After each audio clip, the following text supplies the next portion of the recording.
তোমরা যারা ফেসবুক আর web app থেকে কানেক্টেড হইছো সবাই ভাইয়াকে বলো ভাইয়ার অডিও আর ভিডিও সব ঠিক আছে কিনা।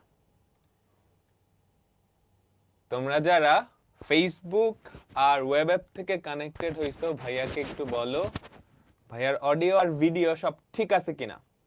আমাকে সবাই একটু বলো। তোমরা যারা ফেসবুক আর ওয়েব অ্যাপ থেকে কানেক্টেড হইছো ভাইয়াকে একটু বলো ভাইয়ার অডিও আর ভিডিও সব ঠিক আছে কিনা।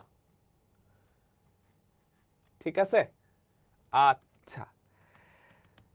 তো তোমরা এখন কলেজ স্টুডেন্ট হয়ে গেছো, তাই না? কলেজের স্টুডেন্ট হয়ে গেছো, আচ্ছা, ঠিক আছে।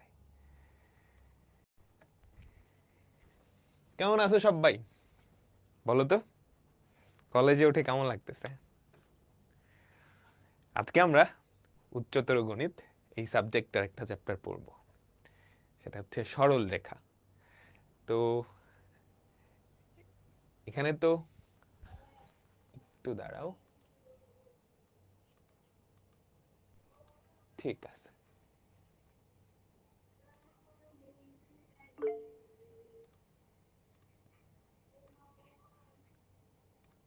হ্যাঁ,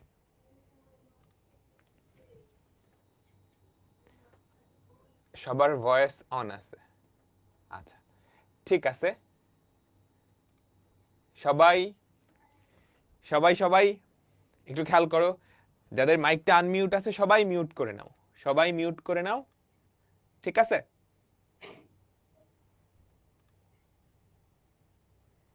সবাই মিউট করে নাও। আর ওয়েব অ্যাপে যাদের ঝামেলা হবে, অডিও ভিডিও আগে পরে হবে, তোমরা ফেসবুকে চলে যাবা, ঠিক আছে?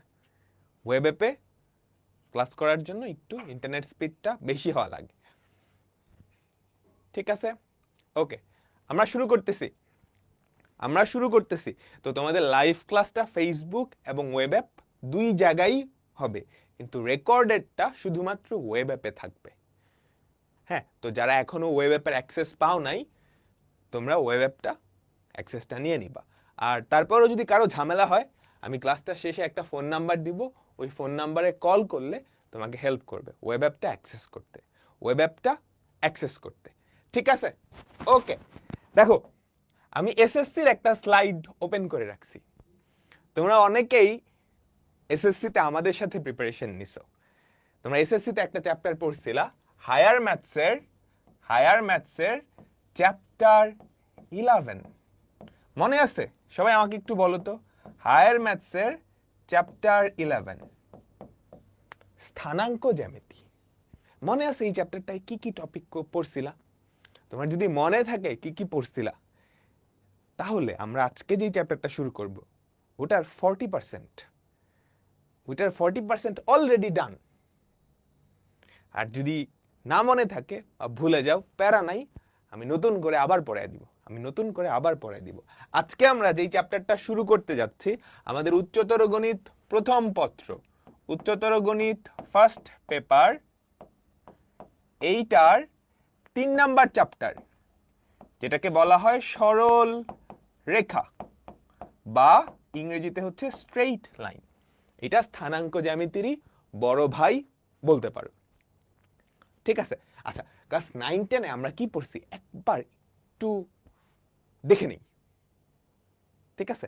একবার জাস্ট একটু দেখে নেই।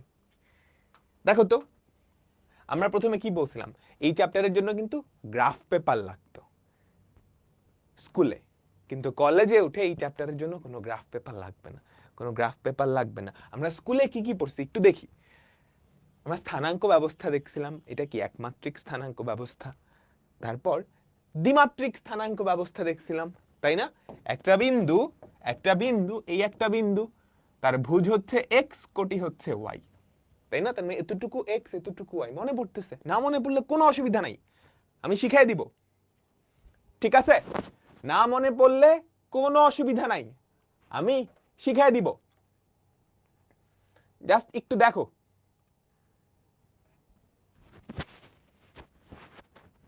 হ্যাঁ, ঠিক আছে।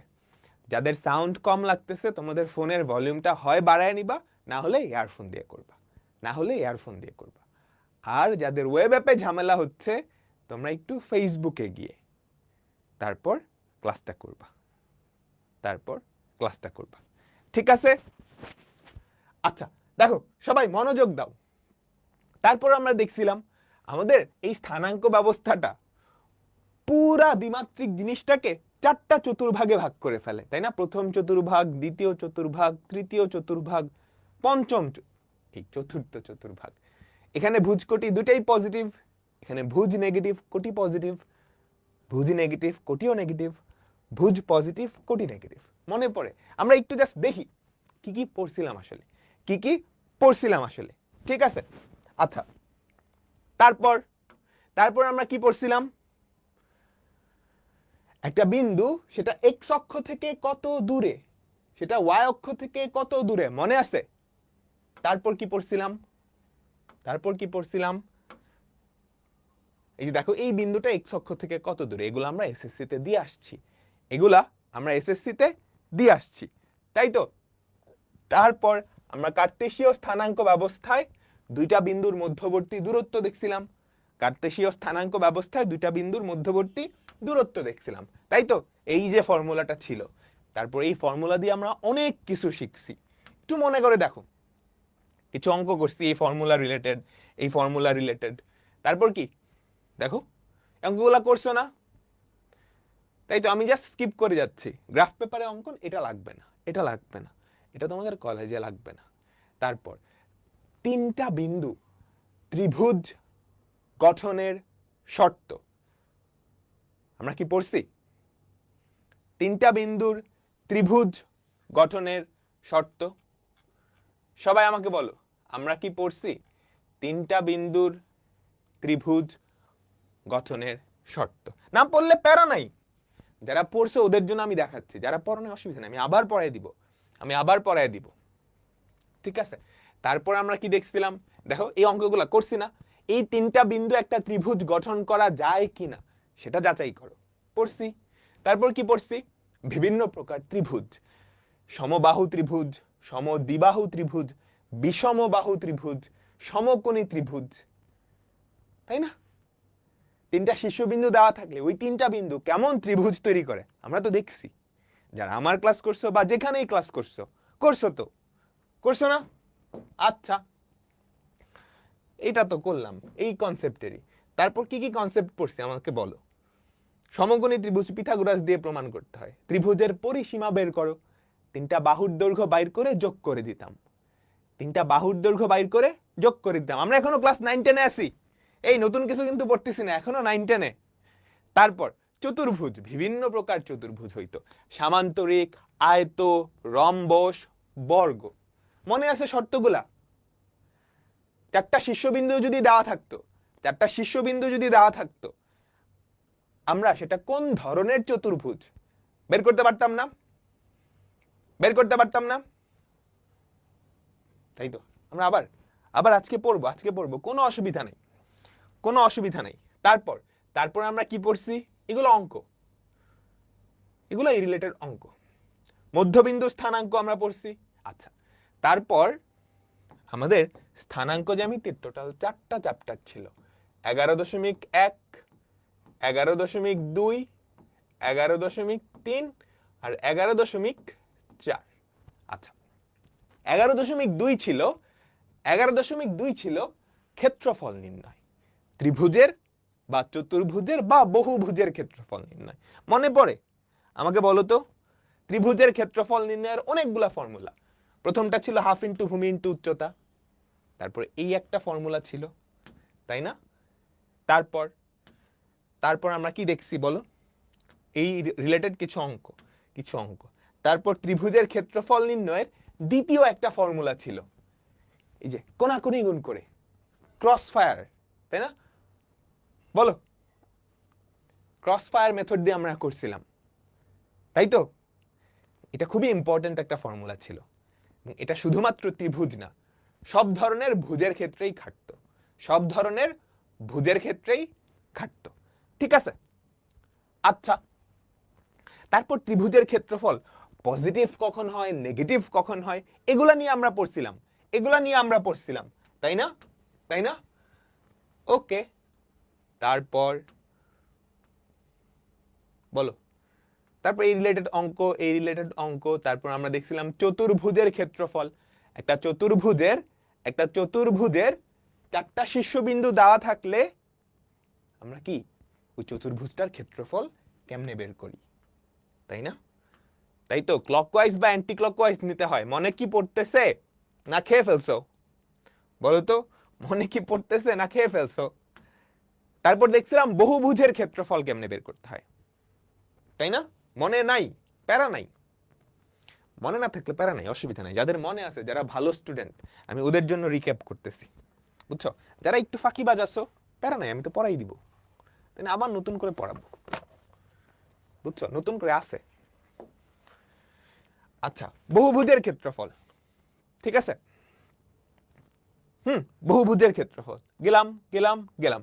তারপর আমাদের চ্যাপ্টার 11.3 এটা কি নিয়েছিল একটু বলো তো, সবাই আমাকে বলো তো, এটা কি নিয়েছিল? সরল রেখার ঢাল, সরল রেখার ঢাল, তাই না? আচ্ছা, একটা সরল রেখার ঢাল কেমনে বের করে? সেই সরল রেখাটা এক্স অক্ষের ধনাত্মক দিকের সাথে যত কোণ তৈরি করে সেটাই কি তার ঢাল, তাই তো? তারপর ঢাল আমরা দেখছিলাম কোটিদ্বয়ের অন্তর বাই ভুজদ্বয়ের অন্তর, বিখ্যাত ফর্মুলা, বিখ্যাত ফর্মুলা। তারপর বলো তো, এগুলোর মধ্যে কোনটার ঢাল বেশি? যেটা যত খাড়া তার ঢাল তত বেশি না? যেটা যত খাড়া তার ঢাল কি তত বেশি, তাই না? তার ঢাল হচ্ছে তত বেশি, তাই তো? কিচ্ছু নোট করার দরকার নেই, আমরা যখন মেইন ক্লাসে যাব তখন নোট করা শুরু করবো। আমরা এখনো ট্রেইলার দেখতেছি, হ্যাঁ, প্যারা খাওয়ার কিছু নেই। আমি জাস্ট তোমাদের মাথায় একটু নাড়া দিচ্ছি এসএসসিতে কি পড়ে আসছো সেটা নিয়ে। আমরা এখনো ক্লাস শুরু করিনি, আমরা এখনো এসএসসিতে আসি, আমরা এখনো এসএসসিতে আসি, এসএসসিতে আসি।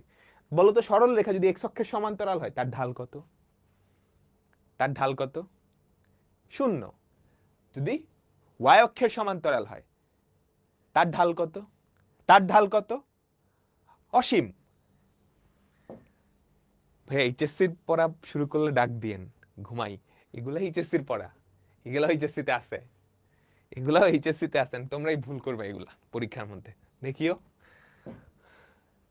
তারপর এই ঢাল সংক্রান্ত কিছু অঙ্ক, হ্যাঁ।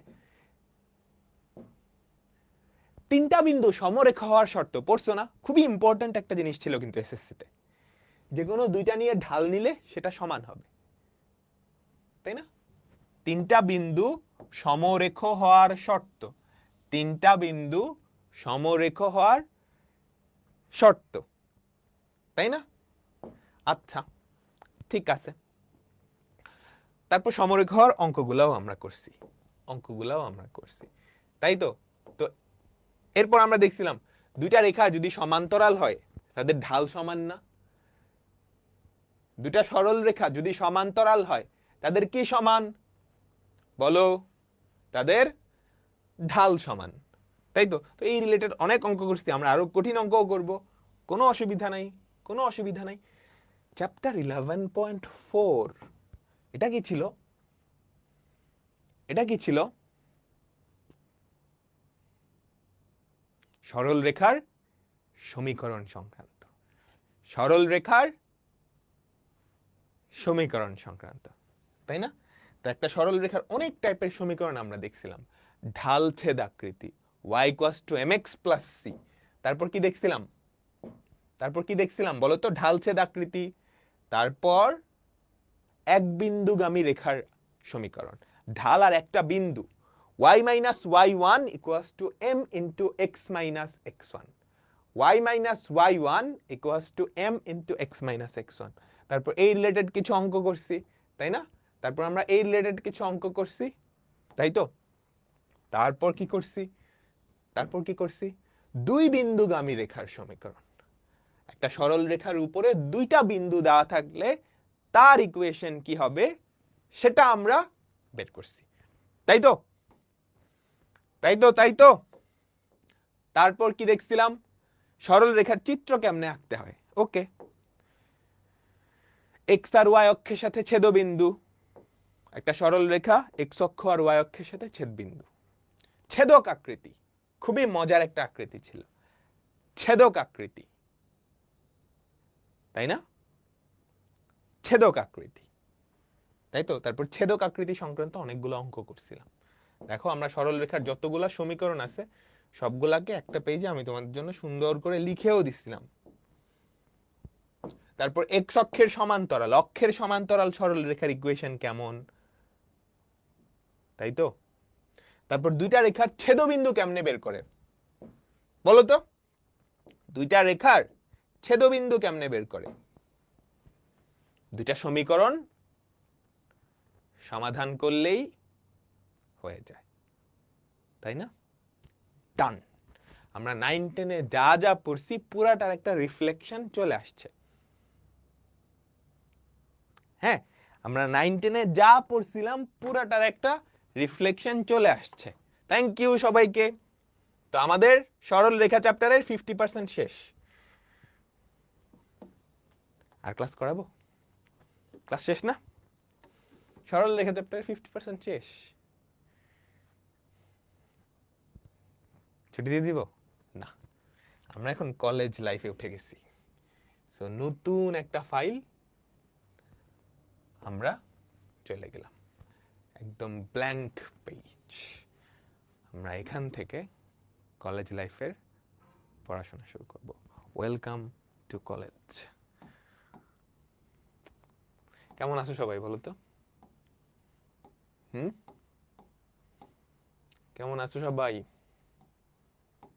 27। ভালো না? সবাই বই পাইছো? সবাই কি বই পাইছো?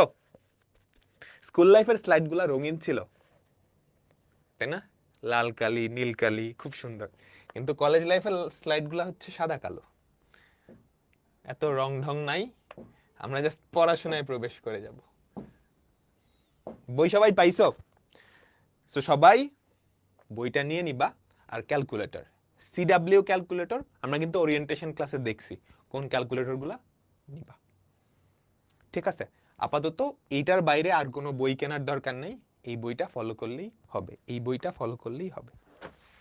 তো আমরা আজকে যেই চ্যাপ্টারটা শুরু করব সেটা হচ্ছে চ্যাপ্টার 3, স্ট্রেইট লাইন। হ্যাঁ, চ্যাপ্টার 3-তে স্কুলে জেনারেল ম্যাথসে কয়টা চ্যাপ্টার ছিল? 17টা। 17টা চ্যাপ্টার ছিল। কলেজে চ্যাপ্টার অত বেশি নাই, চ্যাপ্টার মাত্র 10টা, বুঝছো? তবে ঝামেলা আছে, ওই 10টা চ্যাপ্টারের আবার অনেকগুলা ভাগ আছে। যে চ্যাপ্টার 3 এইটা 3.1 থেকে 3.7 পর্যন্ত টোটাল 7টা ছোট ছোট চ্যাপ্টারে ভাগ করা আছে। তো আজকে আমরা চ্যাপ্টার 3.1 শুরু করব। ওকে, এখন আমার ক্লাস কেমনে করবা? লাইভে করবা আপাতত। কলেজ শুরু হওয়ার আগ পর্যন্ত বা কলেজের প্রথম 2 মাস অবশ্যই ক্লাসগুলো লাইভে করবা। যদি লাইভ ছুটে যায় ওই দিনই বা পরের দিনই রেকর্ডেড করে ফেলতে হবে। ক্লাস করার সময় ফোন নিবা, বা কারো যদি কম্পিউটার থাকে কম্পিউটারে ক্লাস করতে পারলে সবচেয়ে ভালো, কারণ স্ক্রিনটা বড়। ফোনে সাধারণত সাজেস্ট করি না, ফোনের স্ক্রিন তো অনেক ছোট। সো ইদার ট্যাবলেট, আমি জানি ম্যাক্সিমামেরই ফোন, ট্যাবলেট বা পিসি যদি থাকে বা ল্যাপটপ যদি থাকে, সেখানে তুমি যদি ক্লাসগুলো করো তাহলে খুবই ভালো হয়, তোমার চোখের জন্য ভালো হয়। সো তোমার যদি ফিনান্সিয়াল ক্রাইসিস না থাকে বা টাকা পয়সার সমস্যা না থাকে, তুমি তোমার আব্বু আম্মুকে বলতে পারো যে একটা ল্যাপটপ বা ট্যাবলেট যাতে তোমাকে কিনে দেয়। হ্যাঁ, দরকার হলে তুমি তোমার ঈদে সালামি টালামি পাও না, ওগুলা থেকেও কিছুটা সাপোর্ট দাও। 8-9 হাজার 10 হাজার টাকা দিয়ে এখন ট্যাবলেট পাওয়া যায় মোটামুটি বড় স্ক্রিনের। সো এটা ওর দিয়ে একটা ইনভেস্টমেন্ট হবে, বুঝতে পারছো? এটা ভালো একটা ইনভেস্টমেন্ট হবে। দরকার হলে ধরো তোমার আব্বু আম্মু দিতেছে না, তুমি বললা তুমি কিছুটা সাপোর্ট দিবা, তোমার গিফটের টাকা, তোমার স্কলারশিপের টাকা, মানুষের স্কলারশিপের টাকা দিয়ে সাইকেল কিনে, বাইক কিনে, দরকার নাই, বা অনেক দামি ফোন কিনে, দরকার নেই। তুমি কি একটা বড় স্ক্রিনের ল্যাপটপ বা ট্যাবলেট কিনে নিও, ওখানে ক্লাস করতে পারলে সবচেয়ে ভালো। এবার তুমি যখন প্রথমবার ক্লাস করবা, প্রথমবার একটা চ্যাপ্টারের ক্লাস করবা, তুমি সাথে সাথে নোটও করবা, বুঝছো? সাথে সাথে নোট করবা। এখন আমার ক্লাসে আমার স্লাইডটাই নোট, সো যা কিছু আছে সব কিছু তুমি খাতায় হুবহু ক্লাস চলাকালীন নাও লিখতে পারো। ক্লাস চলাকালীন তোমার মেইন টার্গেট হবে, বোঝাটা, আমি যেই কনসেপ্টগুলো বুঝাচ্ছি সেগুলো তুমি বুঝতে পারতেছো কিনা। ক্লাস শেষ হওয়ার পর তুমি যদি আর 20 মিনিট টাইম দাও, তাহলে তোমার ম্যাথামেটিক্স ক্লাসের বাইরে না আর কিছু পড়া লাগবে না, আর কিছু পড়া লাগবে না, বুঝছো? ক্লাসগুলা কেমনে করবা জানো? ধরো এই হচ্ছে ক্লাস, হ্যাঁ, 1.5 ঘন্টার ক্লাস। আমাদের ক্লাসগুলা সাধারণত 1.5 ঘন্টার হবে। কয় ঘন্টা? 1.5 ঘন্টার ক্লাস। আচ্ছা, এখন ক্লাস শুরু হওয়ার আগে তুমি আমাকে 15 মিনিট টাইম দিবা। কয় মিনিট? 15 মিনিট টাইম দিবা। এই টাইমটা আমি চেয়ে নিচ্ছি। আবার ক্লাস শেষ হওয়ার পরে আমাকে 15 মিনিট টাইম দিবা। তাহলে টোটাল কয় হয়ে গেল? 2 ঘন্টা হইল না? তুমি যদি এই কাজটুকু করো, তাহলে ক্লাসের বাইরে আর কোথাও 10 মিনিট 20 মিনিটও তোমাকে ম্যাথ নিয়ে চিন্তা করা লাগবে না। এই 15 মিনিটে কি করবা? আজকে তো প্রথম ক্লাস, আজকের আগে কোনো ক্লাস ছিল না। নেক্সট ক্লাস থেকে এই 15 মিনিটে কি করবা? ওই চ্যাপ্টারের আগের ক্লাসটায় বা আগের ক্লাসগুলায় আমি কি পড়াইছি সেটা একটা রিক্যাপ বা রিভিউ করে আসবা, বুঝছো? যে কোনো একটা ক্লাস, তার আগের ক্লাসে, ওই চ্যাপ্টারের আগের ক্লাসে আমি কি পড়াইছি সেটা 15 মিনিট রিক্যাপ করে নিবা। আর এই ক্লাসটা শেষ হওয়ার পরের 15 মিনিট আমি এই ক্লাসে কি পড়াইলাম সেটা তুমি আরেকবার একটা রিভিউ করবা। তোমার নোটটায় কোথাও যদি ধরো অসম্পূর্ণতা থাকে, ফাঁকা থাকে, তুমি ওই নোটটাও কমপ্লিট করে ফেলবা। তো এই কাজটা যদি করো, তাহলে এই 2 ঘন্টা টাইমই তোমার লাগবে, আর কোনো সময় ম্যাথসের জন্য দেওয়া লাগবে না। আর আমি তোমাদের ক্লাসেই এমন ভাবে পড়াবো যাতে করে ক্লাসটা করার পর, ক্লাসের স্লাইডটা করার পর তোমাদের বই টই কিচ্ছু না করা লাগে। আমি এমন ভাবেই পড়াই দিব, ক্লাসের স্লাইডের বাইরে কোনো পরীক্ষায় কিচ্ছু আসবে না, কোনো পরীক্ষায় কিচ্ছু আসবে না। একদম বেসিক থেকে অ্যাডমিশন পর্যন্ত, বেসিক থেকে অ্যাডমিশন পর্যন্ত কি আমি পড়াই দিব, ঠিক আছে? আচ্ছা, ক্লাস করার নিয়ম গেল, এখন ক্লাসে নোট করার নিয়ম। দেখো, তুমি যতটুকু পারবা নোট করবা, কিন্তু সবগুলা প্রশ্ন কি ধরে ধরে লেখার দরকার আছে? তুমি চাইলে, যাদের হাতের লেখা ফাস্ট, তুমি চাইলে প্রশ্ন উঠাইতে পারো, কিন্তু যাদের হাতের লেখা স্লো, দেখো প্রত্যেকটা প্রশ্নের পাশে আমি একটা নাম্বার দিয়ে দিছি, 1 নাম্বার অঙ্ক। এই চ্যাপ্টার শেষ হওয়া পর্যন্ত এই নাম্বারটা আস্তে আস্তে বাড়তে থাকবে। ধরো এই চ্যাপ্টারে আমরা 150টা অঙ্ক করাইছি, 200টা অঙ্ক করাইছি, তাহলে এই চ্যাপ্টারটা, এই অঙ্কগুলোর নাম্বার আস্তে আস্তে কি 200 পর্যন্ত যাবে। সো তুমি যদি হাতের লেখা স্লো হয়, তাহলে কোয়েশ্চেন না তুলে জাস্ট নাম্বারটা দিতে পারো। আমি এটাই সাজেস্ট করি, ক্লাস চলাকালীন কোয়েশ্চেন তুলিও না, জাস্ট নাম্বারটা দিবা, জাস্ট নাম্বারটা দিবা, ঠিক আছে? বুঝতে পারছো? ডান। তাহলে তুমি প্রথমবার এই চ্যাপ্টারের, ধরো এই চ্যাপ্টারটা শেষ করতে আমাদের 18টা ক্লাস লাগবে। কয়টা ক্লাস? 18টা। অনেক বড় চ্যাপ্টার, একটু কমও লাগতে পারে, 16 থেকে 18টা ক্লাস।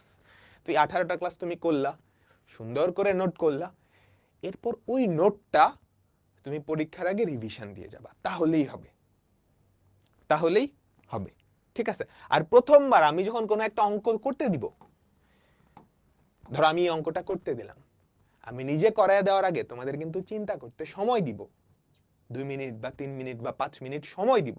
তুমি ওই সময়ে আমি করার আগে নিজে করার চেষ্টা করবে, ঠিক আছে? কারণ আমি কনসেপ্ট বুঝাই তারপর তোমাকে অঙ্কটা করতে দিব। সো ততক্ষণে কিন্তু তোমার অঙ্কটা করার ক্যাপাবিলিটি হয়ে গেছে, ক্যাপাবিলিটি হয়ে গেছে। ডান, বিসমিল্লাহ, আমরা শুরু করি। মনোযোগ। স্থানাঙ্ক ব্যবস্থা। প্রথমত আমরা আসি একমাত্রিক স্থানাঙ্ক ব্যবস্থা। এই ব্যাপারটা কি?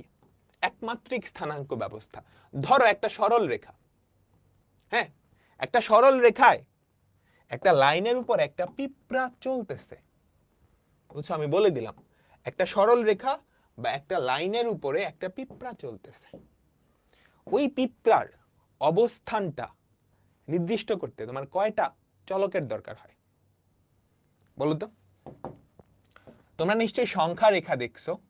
সংখ্যা রেখা এটা মূল বিন্দু, এটা ধরো 1 2 3 4 5, এদিকে হয় -1, এদিকে হয় -2, এদিকে হয় -3, এদিকে হয় -4।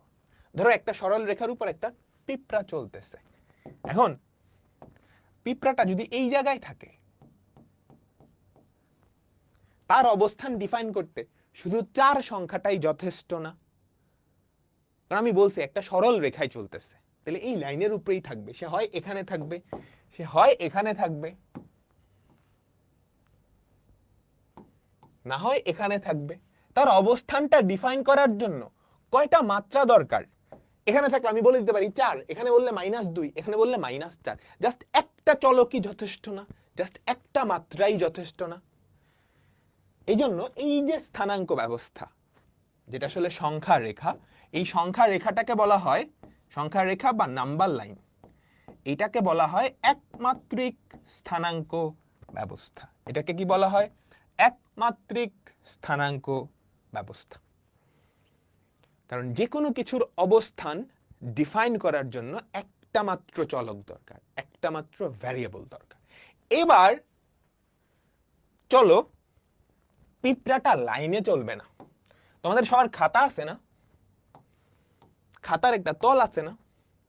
আমি বললাম পিঁপড়াটা, এই যে পিঁপড়া ধরো দেখতে এমন, আমি বললাম এই পিঁপড়াটা তোমার খাতার তলের যে কোনো জায়গায় থাকতে পারে। খাতার তলের যে কোনো জায়গায় থাকতে পারে। তাহলে ওর অবস্থানটা ডিফাইন করার জন্য, নির্দিষ্ট করার জন্য কয়টা চলক বা মাত্রা দরকার? কয়টা চলক বা মাত্রা দরকার? আমাকে বলো তো, কয়টা চলক বা মাত্রা দরকার? 2টা। কিভাবে 2টা? দেখো আমি বুঝাই। এই ধরো একটা ওয়াই অক্ষ আর এক্স অক্ষ, বুঝছো? ধরো এই পিঁপড়াটার অবস্থান তুমি ডিফাইন করবা। হ্যাঁ, এইটা ধরো আমাদের মূল বিন্দু বা একটা রেফারেন্স পয়েন্ট। তুমি এখান থেকে ওই পয়েন্টটা নির্দিষ্ট করার জন্য 2টা জিনিস দরকার। 2টা জিনিস দরকার। এখান থেকে এই বরাবর তুমি কতটুকু যাবা, এখান থেকে এই বরাবর তুমি কতটুকু যাবা, তারপর সেখান থেকে এই বরাবর কতটুকু যাবা। তাহলে এই যে পিঁপড়াটা, তার অবস্থান ডিফাইন করার জন্য, 2টা জিনিস দরকার হয়েছে। প্রথমত এই বরাবর কতটুকু গেছো সেটাকে আমরা এক্স দিয়ে চিন্তা করলাম। এই বরাবর এতটুকু যাওয়ার পর উলম্ব বরাবর কতটুকু যাবা, ওয়াই। তুমি কিন্তু এই 2টা ছাড়া এর অবস্থান নির্দিষ্ট করতে পারবে না। তুমি বললা যে এই বরাবর এক্স গেছে, এখন এই বরাবর এক্স গেলে তো অনেকগুলা বিন্দুই আছে, এরকম কোটি কোটি বিন্দু আছে না যারা এই বরাবর এক্স পরিমাণ গেছে। তাহলে একটা জিনিস দিয়ে নির্দিষ্ট করা যায় না। স্লাইডগুলা কোথায় পাবা? ক্লাস শেষে ওয়েব অ্যাপে সুন্দর করে সাজানো পাবা। তাইলে এই যে খাতার উপর বা এই বোর্ডটার উপরে যে কোনো জিনিসের অবস্থান ডিফাইন করার জন্য কয়টা জিনিস দরকার? 2টা মাত্রা দরকার বা 2টা চলক দরকার। এজন্যই এই স্থানাঙ্ক ব্যবস্থাটাকে বলা হয় দ্বিমাত্রিক স্থানাঙ্ক ব্যবস্থা। আর এইটা বিজ্ঞানী রেনে দেকার্ত, উনি প্রথম আইডিয়া দেন। উনার নাম অনুসারে এটাকে বলা হয় দ্বিমাত্রিক কার্তেশীয় স্থানাঙ্ক ব্যবস্থা। দ্বিমাত্রিক কার্তেশীয় স্থানাঙ্ক ব্যবস্থা। ত্রিমাত্রিক স্থানাঙ্ক আছে। ইনফ্যাক্ট আমাদের যে রিয়েল লাইফ, তুমি যেই রুমটায় পড়াশোনা করতেছো, চিন্তা করো বাতাসে একটা মাছি উঠতেছে, উড়ে উড়ে যাইতেছে। এই মাছির অবস্থান ডিফাইন করার জন্য কিন্তু 2টা জিনিস যথেষ্ট না, 3টা জিনিস লাগে। তোমরা ফিজিক্সে পড়বা, ম্যাথসেও পড়বা, ভেক্টর চ্যাপ্টারে। ফিজিক্সেও ভেক্টর আছে, ম্যাথসেও আছে। তো আমরা তখন এটা নিয়ে আইডিয়া নিব না। আপাতত দ্বিমাত্রিক কখন হবে? যখন একটা তলে, একটা সমতলে আবদ্ধ থাকবে, একটা সমতলে আবদ্ধ থাকবে। আচ্ছা, তাহলে এই দ্বিমাত্রিক স্থানাঙ্ক ব্যবস্থায় 2টা অক্ষ থাকে।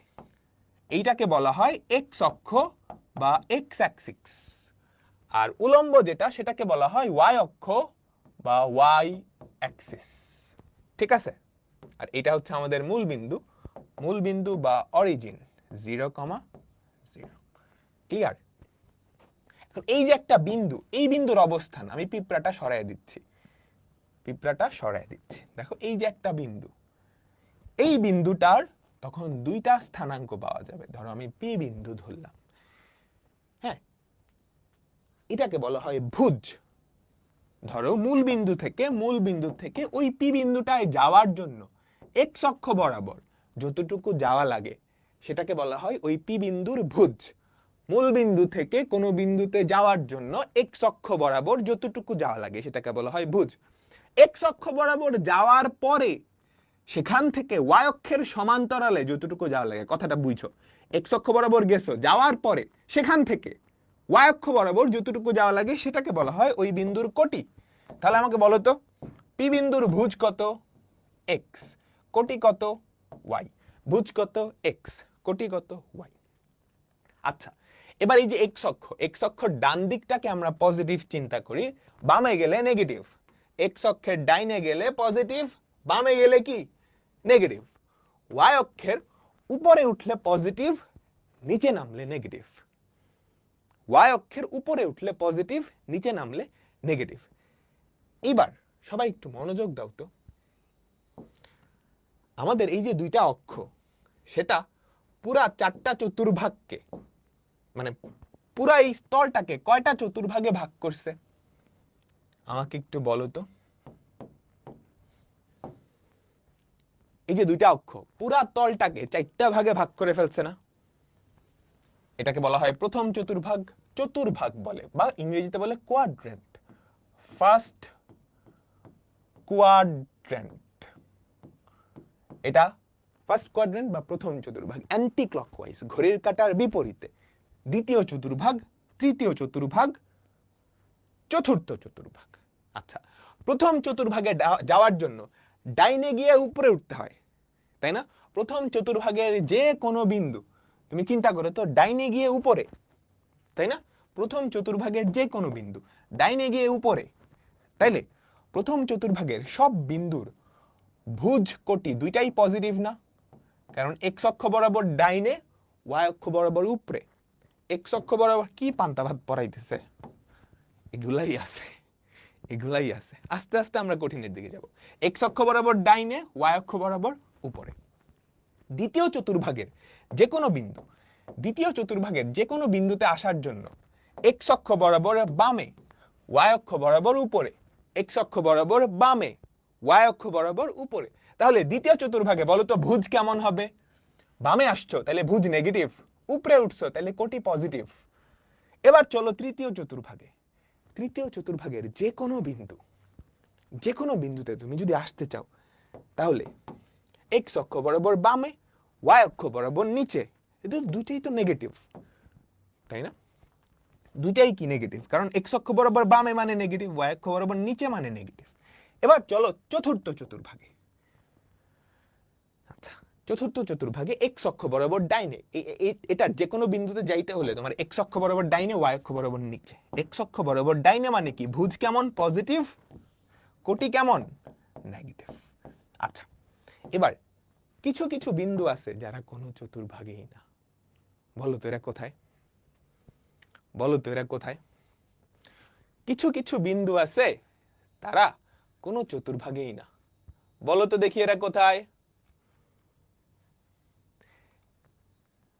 এরা হচ্ছে এই লাইনের উপরে আর এই লাইনের উপরে, অক্ষের উপরে। বলো তো এক্স অক্ষের উপরে যারা, তাদের খেয়াল করো তো, এক্স অক্ষের উপরে যারা, তাদের কি শূন্য?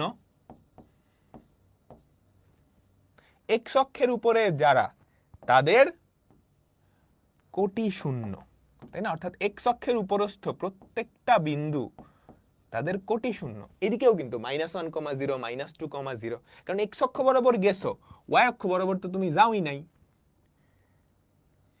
তাই না? এক্স অক্ষ বরাবর যতগুলা বিন্দু আছে তাদের সবার কোটি কি? 0। এবার বলো ওয়াই অক্ষ বরাবর যারা আছে তাদের সবার কি 0? ওয়াই অক্ষ বরাবর। তুমি এক্স অক্ষ বরাবর গেছো না, কিন্তু তাদের সবার, এই যে আমি পিঙ্কি কালার দিয়ে যেগুলো লিখতেছি, তাদের সবার ভুজ 0, ভুজ 0। ঠিক আছে, সবাই কি বুঝতে পারলাম? আচ্ছা ঠিক আছে, তাহলে আমরা 4টা চতুর্ভাগ চিনে ফেলছি, বিন্দু টিন্দুও চিনে ফেলছি। এবার আমরা একটা ইম্পর্টেন্ট কনসেপ্টে যাব, সেটা হচ্ছে অক্ষ থেকে দূরত্ব। সবাই তোলো। এখন আমরা যেই কনসেপ্টটায় যাব সেটা হচ্ছে অক্ষ থেকে দূরত্ব। অক্ষ থেকে দূরত্ব। দেখো, এই যে একটা বিন্দু, এই বিন্দুটার এক্স অক্ষ থেকে দূরত্ব কতটুকু আমাকে বলো তো? এই বিন্দুটার এক্স অক্ষ থেকে দূরত্ব কতটুকু? এইটা না, এইটা না, বলো। বা তুমি এটাও চিন্তা করতে পারো, এটা কিন্তু সমান, একটা আয়তক্ষেত্র তৈরি হয়েছে। তাহলে এক্স অক্ষ থেকে দূরত্ব কতটুকু আমাকে বলো তো? উল্টা বললাম, তাই না? ওয়াই অক্ষ থেকে দূরত্ব, এটা কি? ওয়াই অক্ষ থেকে দূরত্ব, খেয়াল করো, ওয়াই অক্ষ থেকে দূরত্ব, এটা কি ভুজের সমান না? আমাকে বলো, ভুজের সমান না? এখন একটা কথা আছে এখানে, ভুজ তো পজিটিভ নেগেটিভ হতে পারে, কিন্তু দূরত্ব তো কখনো নেগেটিভ হতে পারে না। ভুজ দেখো, এখানে ভুজ পজিটিভ, কিন্তু এই মাথায় আসলেই কি ভুজটা নেগেটিভ হয়ে যাইতো না? চিন্তা করো, বিন্দুটা যদি এইদিকে হইতো, এখানে হইতো, তাইলেই কিন্তু ভুজটা নেগেটিভ, এখানে +2 হইলে এখানে -2 হয়ে যাইতো। কিন্তু ওয়াই অক্ষ থেকে দূরত্ব তো কখনো নেগেটিভ হয় না। তাহলে দূরত্বটা আসলে কি? ভুজ, তবে সেটা ভুজের পরম মান। তাহলে ওয়াই অক্ষ থেকে দূরত্ব, ওয়াই অক্ষ থেকে দূরত্ব কি হবে? Modulus of Bhuj. ওয়াই অক্ষ থেকে দূরত্ব, কোন একটা বিন্দুর ওয়াই অক্ষ থেকে দূরত্ব কি? Modulus of Bhuj. এক্স অক্ষ থেকে দূরত্ব কি বলতো? এই যে এতটুকু। এক্স অক্ষ থেকে দূরত্ব কতটুকু? এতটুকু। সেটা আসলে কি? কোটির সমান। কিন্তু কোটি তো নেগেটিভ হইতে পারে, দূরত্ব তো নেগেটিভ হতে পারবে না। তাহলে দূরত্ব বের করার সময় আমরা কি? মডুলাস অফ কোটি, মডুলাস অফ কোটি, মডুলাস অফ কোটি। ঠিক আছে, এক্স অক্ষ থেকে দূরত্ব মডুলাস অফ কোটি, ওয়াই অক্ষ থেকে দূরত্ব মডুলাস অফ ভুজ। উল্টা হবে, modulus of Bhuj. Clear? Clear clear clear. আমি এখানে সুন্দর করে ফর্মুলাটা লিখে রাখছি। দেখো, এক্স অক্ষ থেকে দূরত্ব মডুলাস অফ কোটি, এক্স অক্ষ থেকে দূরত্ব মডুলাস অফ কোটি, ওয়াই অক্ষ থেকে দূরত্ব মডুলাস অফ ভুজ, মডুলাস অফ ভুজ। এখান থেকে এমসিকিউ আসে, তোমরা এসএসসি তে এমসিকিউ পাইছো, এইচএসসি তে বাবা, ইভেন অ্যাডমিশন টেস্টেও এখান থেকে এমসিকিউ আসে। অ্যাডমিশন টেস্টেও কি এখান থেকে এমসিকিউ আসে। আমরা একটু দেখে নিই। বলো, এই যে -2,3, আমরা বিন্দুটা স্থাপন করি তো। -2,3, এই হচ্ছে -2,3 বিন্দুটা। বলো তো এই বিন্দুটার এক্স অক্ষ থেকে দূরত্ব কত? এই বিন্দুটার এক্স অক্ষ থেকে দূরত্ব কত? এক্স অ্যাক্সিস থেকে দূরত্ব কত? মডুলাস অফ কোটি বা 3 একক লিখতে হবে কিন্তু, তাই না? এক্স অক্ষ থেকে দূরত্ব কত? 3 একক। ওয়াই অক্ষ থেকে দূরত্ব কত? বলো, ওয়াই অ্যাক্সিস থেকে দূরত্ব কত? মডুলাস অফ ভুজ বা সেটা কত? 2 একক। ক্লিয়ার? 2 একক। খুব সহজ, সুন্দর। সবাই অ্যান্সার দাও, সবাই অ্যান্সার দাও। জাস্ট 1 নাম্বার লিখে অ্যান্সার দিয়ে দাও, কোনো কোশ্চেন তোলার দরকার নেই। স্মার্টলি নোট করবা, স্মার্টলি নোট করবা। এক্স অক্ষ থেকে এই দুইটা বিন্দুর দূরত্ব, বলো এক্স অক্ষ থেকে এইটার দূরত্ব কত? মডুলাস অফ কোটি, মডুলাস অফ কোটি বা 3 একক। একক লিখতে হবে, দূরত্বের একক লিখতে হয়। এক্স অক্ষ থেকে এটার দূরত্ব কি? এটাও 3 একক, তাই না? মডুলাস অফ -3 বা 3 একক বা 3 একক। ক্লিয়ার? তোমরা কি ক্লিয়ার? তারপরেরটা আমাকে বলো, ওয়াই অক্ষ থেকে এইটার দূরত্ব, ওয়াই অক্ষ থেকে এইটার দূরত্ব মডুলাস অফ ভুজ বা 2 একক। ওয়াই অক্ষ থেকে এইটার দূরত্ব মডুলাস অফ ভুজ বা 5 একক, বা 5 একক। আমরা কি ক্লিয়ার? আমরা কি ক্লিয়ার? বলো, সবাই পারতেছো, সহজ সহজ অঙ্ক, সবাই পারতেছো, তাই না? পরেরটাই যাই।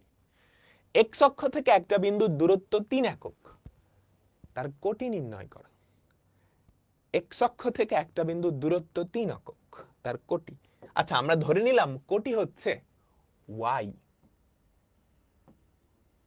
আচ্ছা, তাহলে কি দেওয়া আছে বলো তো, কি দেওয়া আছে?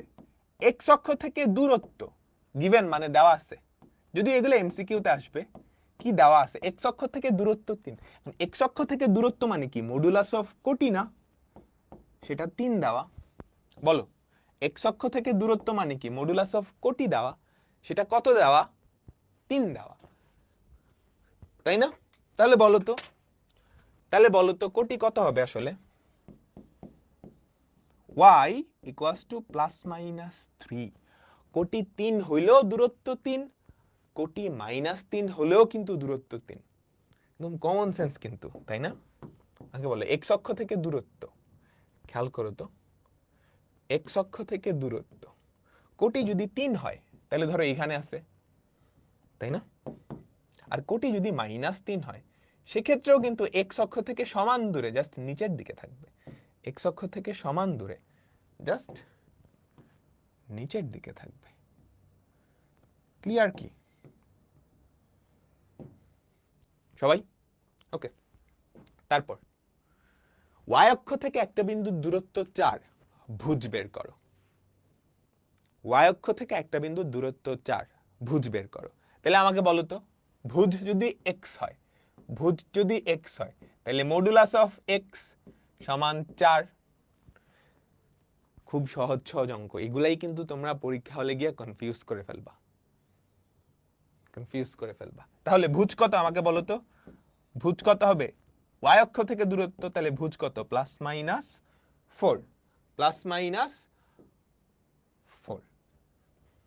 ক্লিয়ার? আচ্ছা, মনোযোগ মনোযোগ মনোযোগ। আমরা কোন চ্যাপ্টার পড়তেছি? চ্যাপ্টার 3.1। চ্যাপ্টার 3.1, চ্যাপ্টার 3.1 এর সবচাইতে ইম্পর্টেন্ট ফর্মুলা, কার্তেশীয় স্থানাঙ্কে দূরত্ব। কার্তেশীয় স্থানাঙ্কে দূরত্ব, সবাই একটু মনোযোগ দাও। আমরা একটু সবাই টাইটেল দাও, কার্তেশীয় স্থানাঙ্কে দূরত্ব। কার্তেশীয় স্থানাঙ্কে দূরত্ব, y অক্ষ, x অক্ষ।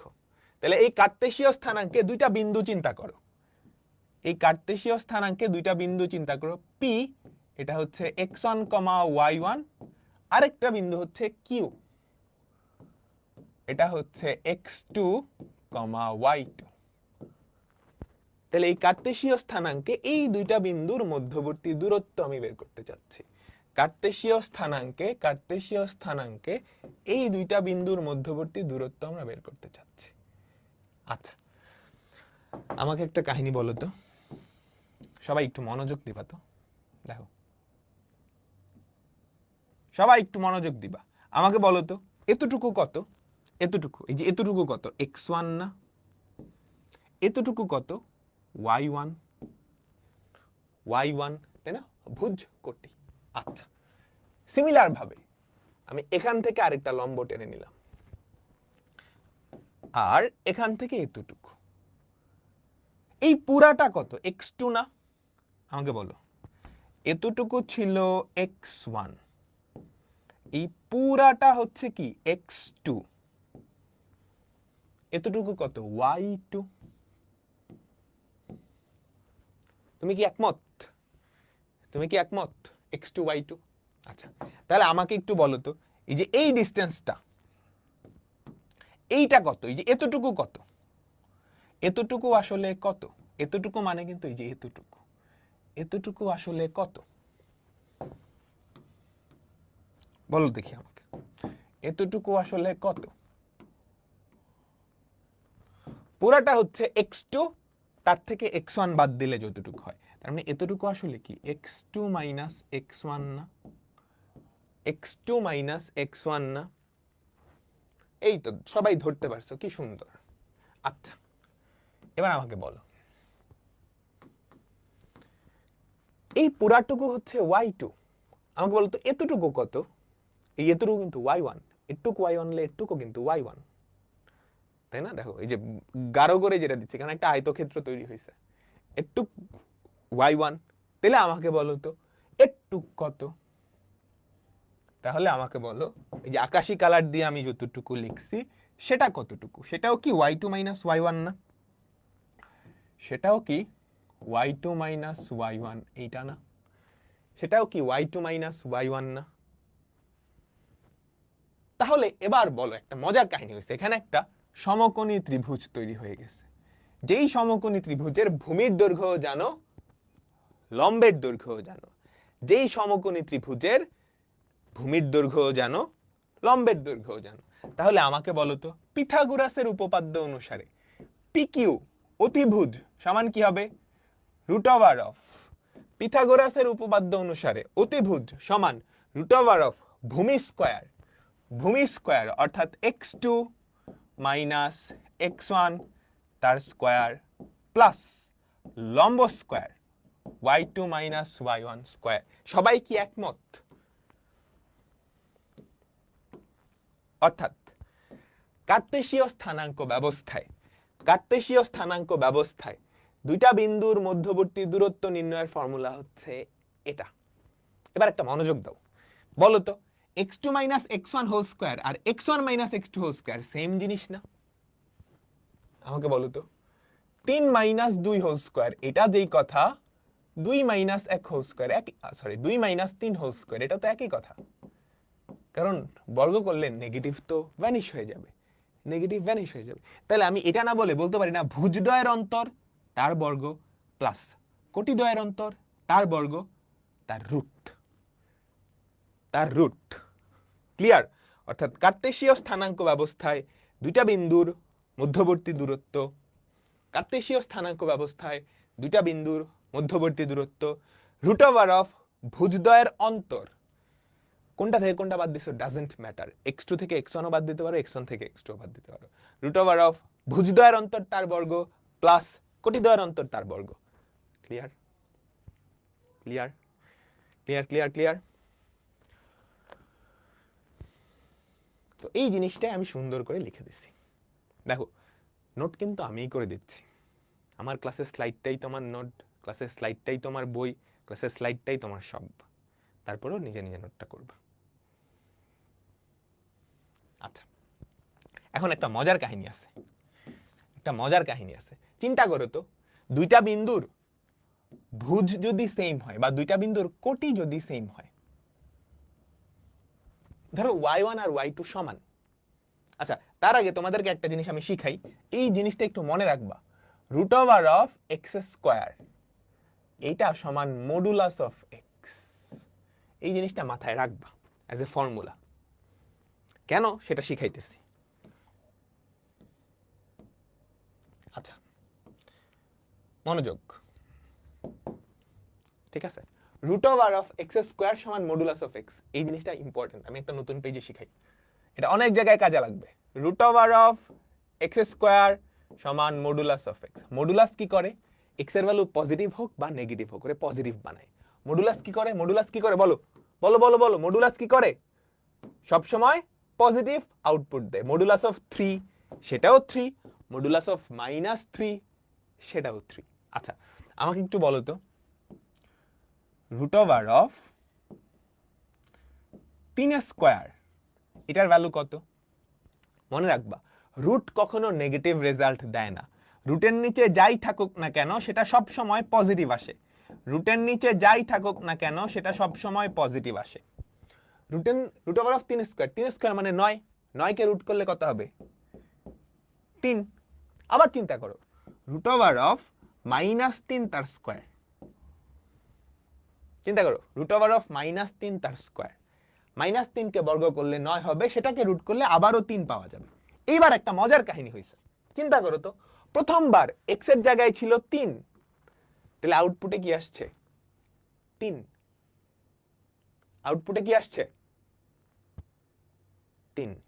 দ্বিতীয়বার বলো তো x এর জায়গায় কে ছিল? x স্কয়ার, x এর জায়গায় ছিল -3, x এর জায়গায় ছিল -3, বুঝিও x এর জায়গায় ছিল -3, সেক্ষেত্রে আউটপুট আসছে 3। তাহলে ব্যাপারটা আসলে কি হচ্ছে? Root over of x square এইটা ইকুয়ালস টু তুমি সরাসরি x লিখতে কি পারো?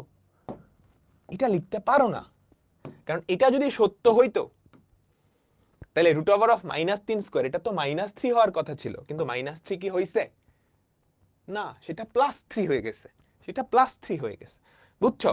এই জন্য root over of x square সমান x না, সমান মডুলাস x, কারণ পজিটিভ মানটা নেওয়া হয়। কিছুটা বুঝতে পারছো? এই জিনিসটা সামনে অনেক জায়গায় কাজে লাগবে, এই জিনিসটা সামনে অনেক জায়গায় কাজে লাগবে। আমাকে বলো সবাই কি বুঝতে পারছো? প্লাস মাইনাস হবে না, প্লাস মাইনাস হবে না। রুট একটা অপারেশন যেটা কখনো নেগেটিভ দেয় না। রুট ওভার অফ 9 এটার ভ্যালু শুধু 3, প্লাস মাইনাস 3 না। Root over of 9 equals to plus minus 3 না।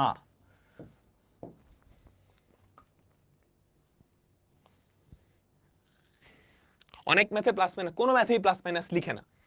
হ্যাঁ, ধরো x স্কয়ার সমান 9, তুমি এই স্কয়ারটা উঠানোর জন্য যেটা দাও x equals to plus minus root over of 9, এই স্কয়ারটা উঠানোর জন্য। এই দেখো প্লাস মাইনাস কিন্তু তুমি রুটের আগেই লিখছো, এই রুট কিন্তু পজিটিভ দিবে সব সময়, বুঝছো?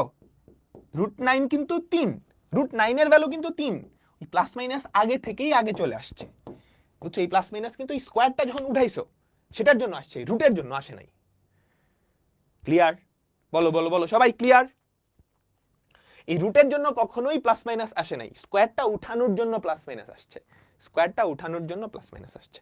আচ্ছা ঠিক আছে, এবার আমরা যেখানে ছিলাম, ধরো দুইটা বিন্দুর কি সেম হয়ে গেছে? কোটি সেম হয়ে গেছে, অর্থাৎ y1 আর y2 সমান। সেক্ষেত্রে আমাকে বলো তো কি হবে? PQ ডিসটেন্সটা কি হবে বলো তো? Root over of x2 minus x1 তার হোল স্কয়ার। এটা তো 0 হয়ে যাবে, এটা তো 0 হয়ে যাবে, তাই না? y1 আর y2 অর্থাৎ কোটি যদি সমান হয়, তাহলে এটা তুমি যদি চিন্তা করো x এর জায়গায় কে আছে, তুমি রুটটা যদি উঠাও তাহলে modulus of x2 minus x1 না, অর্থাৎ ভুজদ্বয়ের অন্তরের পরম মান, ভুজদ্বয়ের অন্তরের পরম মান, ভুজদ্বয়ের অন্তরের পরম মান, বুঝছো? ভুজদ্বয়ের অন্তরের পরম মান। আচ্ছা, যদি x1 আর x2 সমান হয় সেক্ষেত্রে দূরত্ব কি হবে? x1 আর x2 সমান, এটা কিন্তু 0 হয়ে যাবে, root over of y2 minus y1 তার হোল স্কয়ার। কি হবে? মডুলাস অফ কোটিদ্বয়ের অন্তর, মডুলাস অফ কোটিদ্বয়ের অন্তর। বুঝাইতে পারলাম? বুঝাইতে পারলাম? মডুলাস নিতে হবে কিন্তু, কারণ x2 না x1 কে বড় তুমি তো জানো না, দূরত্ব তো নেগেটিভ হওয়া যাবে না। ধরো 9 না, ধরো 9 আর 3, তাহলে 9 মাইনাস 3 6, যদি উল্টা হইতো 3 আর 9 হইতো, কে বড় কে ছোট তুমি জানো না, সো দূরত্ব কি নেগেটিভ হওয়া যাবে না, এই জন্য কি মডুলাস দেওয়া লাগবে। ক্লিয়ার? সবাই সবাই সবাই আমাকে বলো, তোমরা সবাই কি ক্লিয়ার? সবকিছু ভালো করে বুঝছো?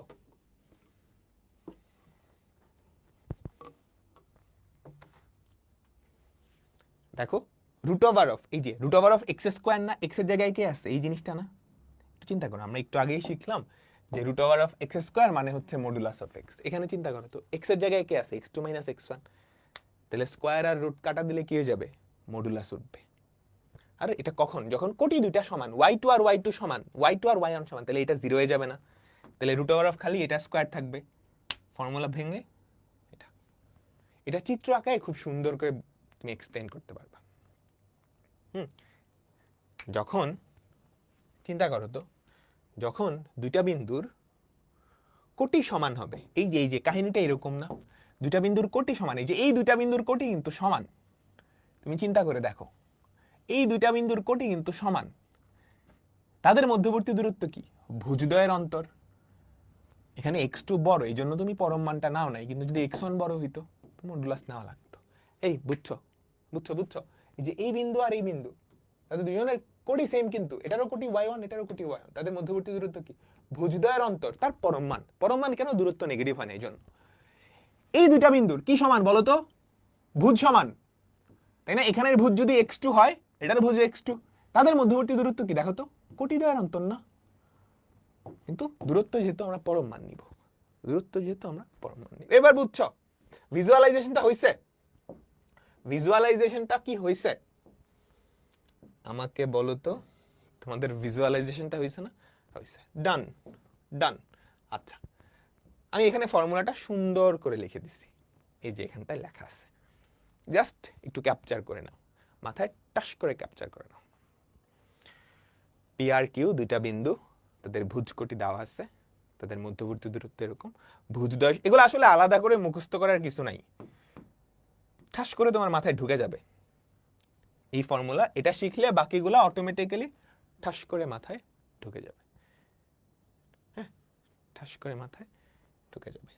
আচ্ছা, ওয়েবসাইটে 10 সেকেন্ড পিছানো যায় না। ধরো তুমি ক্লাসটা করতেছো, 10 মিনিট চলে গেছে, 10 মিনিট লেটে জয়েন করছো, তুমি কি আর ক্লাস করতে পারবে না? অবশ্যই ফেসবুকে জাস্ট একটু পেছনে টেনে নিবা। ফেসবুকে কিন্তু পেছনে টানা যায়, বুঝছো? পেছনে টেনে একদম শুরু থেকে লাইভ চলাকালীনই সেটা করা যায়। আর ওয়েবসাইটে ক্লাসটা যখন রেকর্ডেড হিসেবে আপলোড হবে, তখন তুমি কি পিছে টেনে টেনে দেখতে পারবা, পিছে টেনে টেনে দেখতে পারবা। ক্লিয়ার? বলো পারবা? আমি কোনটা করাই? আমি এটা করাই, আমি এইটা করাই। এই দুইটা বিন্দুর মধ্যবর্তী দূরত্ব রুট ওভার অফ ভুজদ্বয়ের অন্তর। খেয়াল করছো? মজার কাহিনী আছে এখানে। না, এটা না করাই, এটা পরে করাই, এটা করাই। দেখো এটা কি হবে? রুট ওভার অফ ভুজদ্বয়ের অন্তর 4 মাইনাস মাইনাস 1 তার whole square plus minus 7 minus 5 তার হোল স্কয়ার। তাহলে কত হয় বলো তো?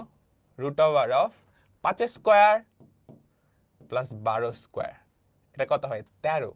অর্থাৎ এই দুইটা বিন্দুর মধ্যবর্তী দূরত্ব কত? 13 একক। একক লিখতে হবে, একক লিখতে হবে। এবার চলো এই দুইটার ভুজ সেম না? বলো, এই দুইটার ভুজ সেম না? তাহলে দূরত্ব কি হবে?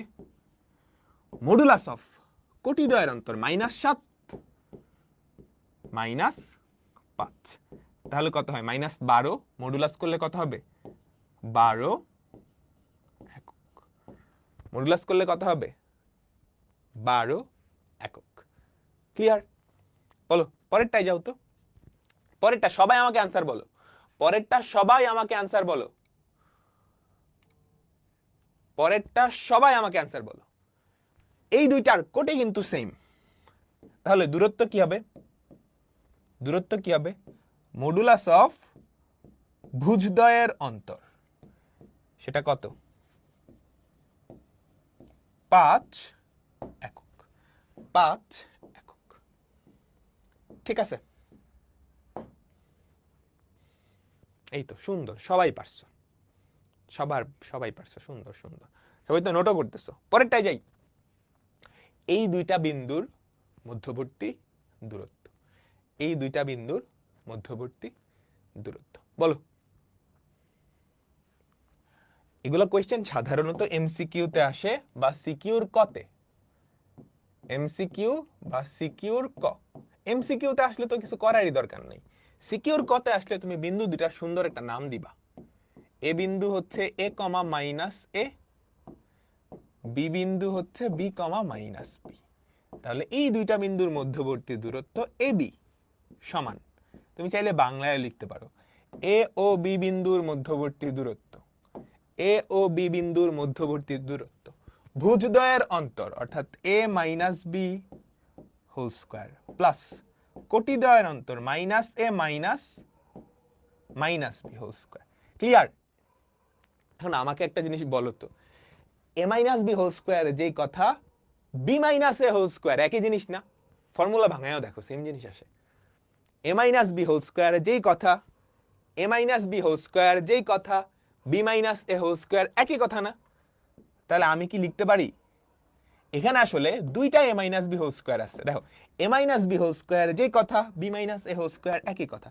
তাহলে দুইটা এ মাইনাস বি হোল স্কয়ার আমি কি লিখতে পারি?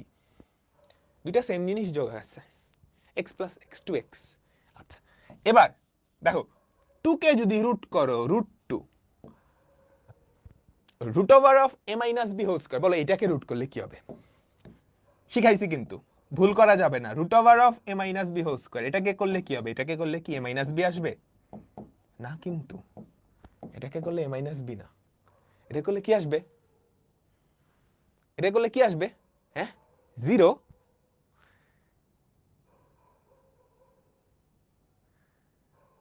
তোমরা জিরো লিখছো, এটার আনসার কেমনে জিরো হয়?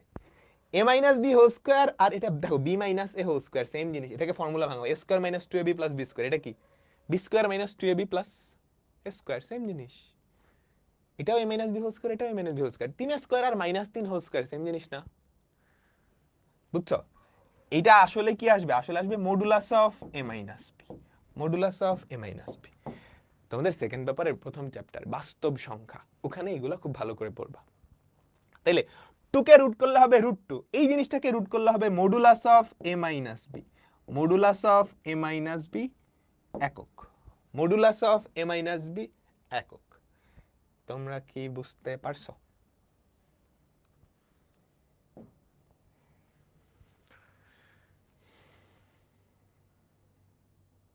বুঝলাম না, এ মাইনাস বি আর বি মাইনাস এ কেমনে হইলো?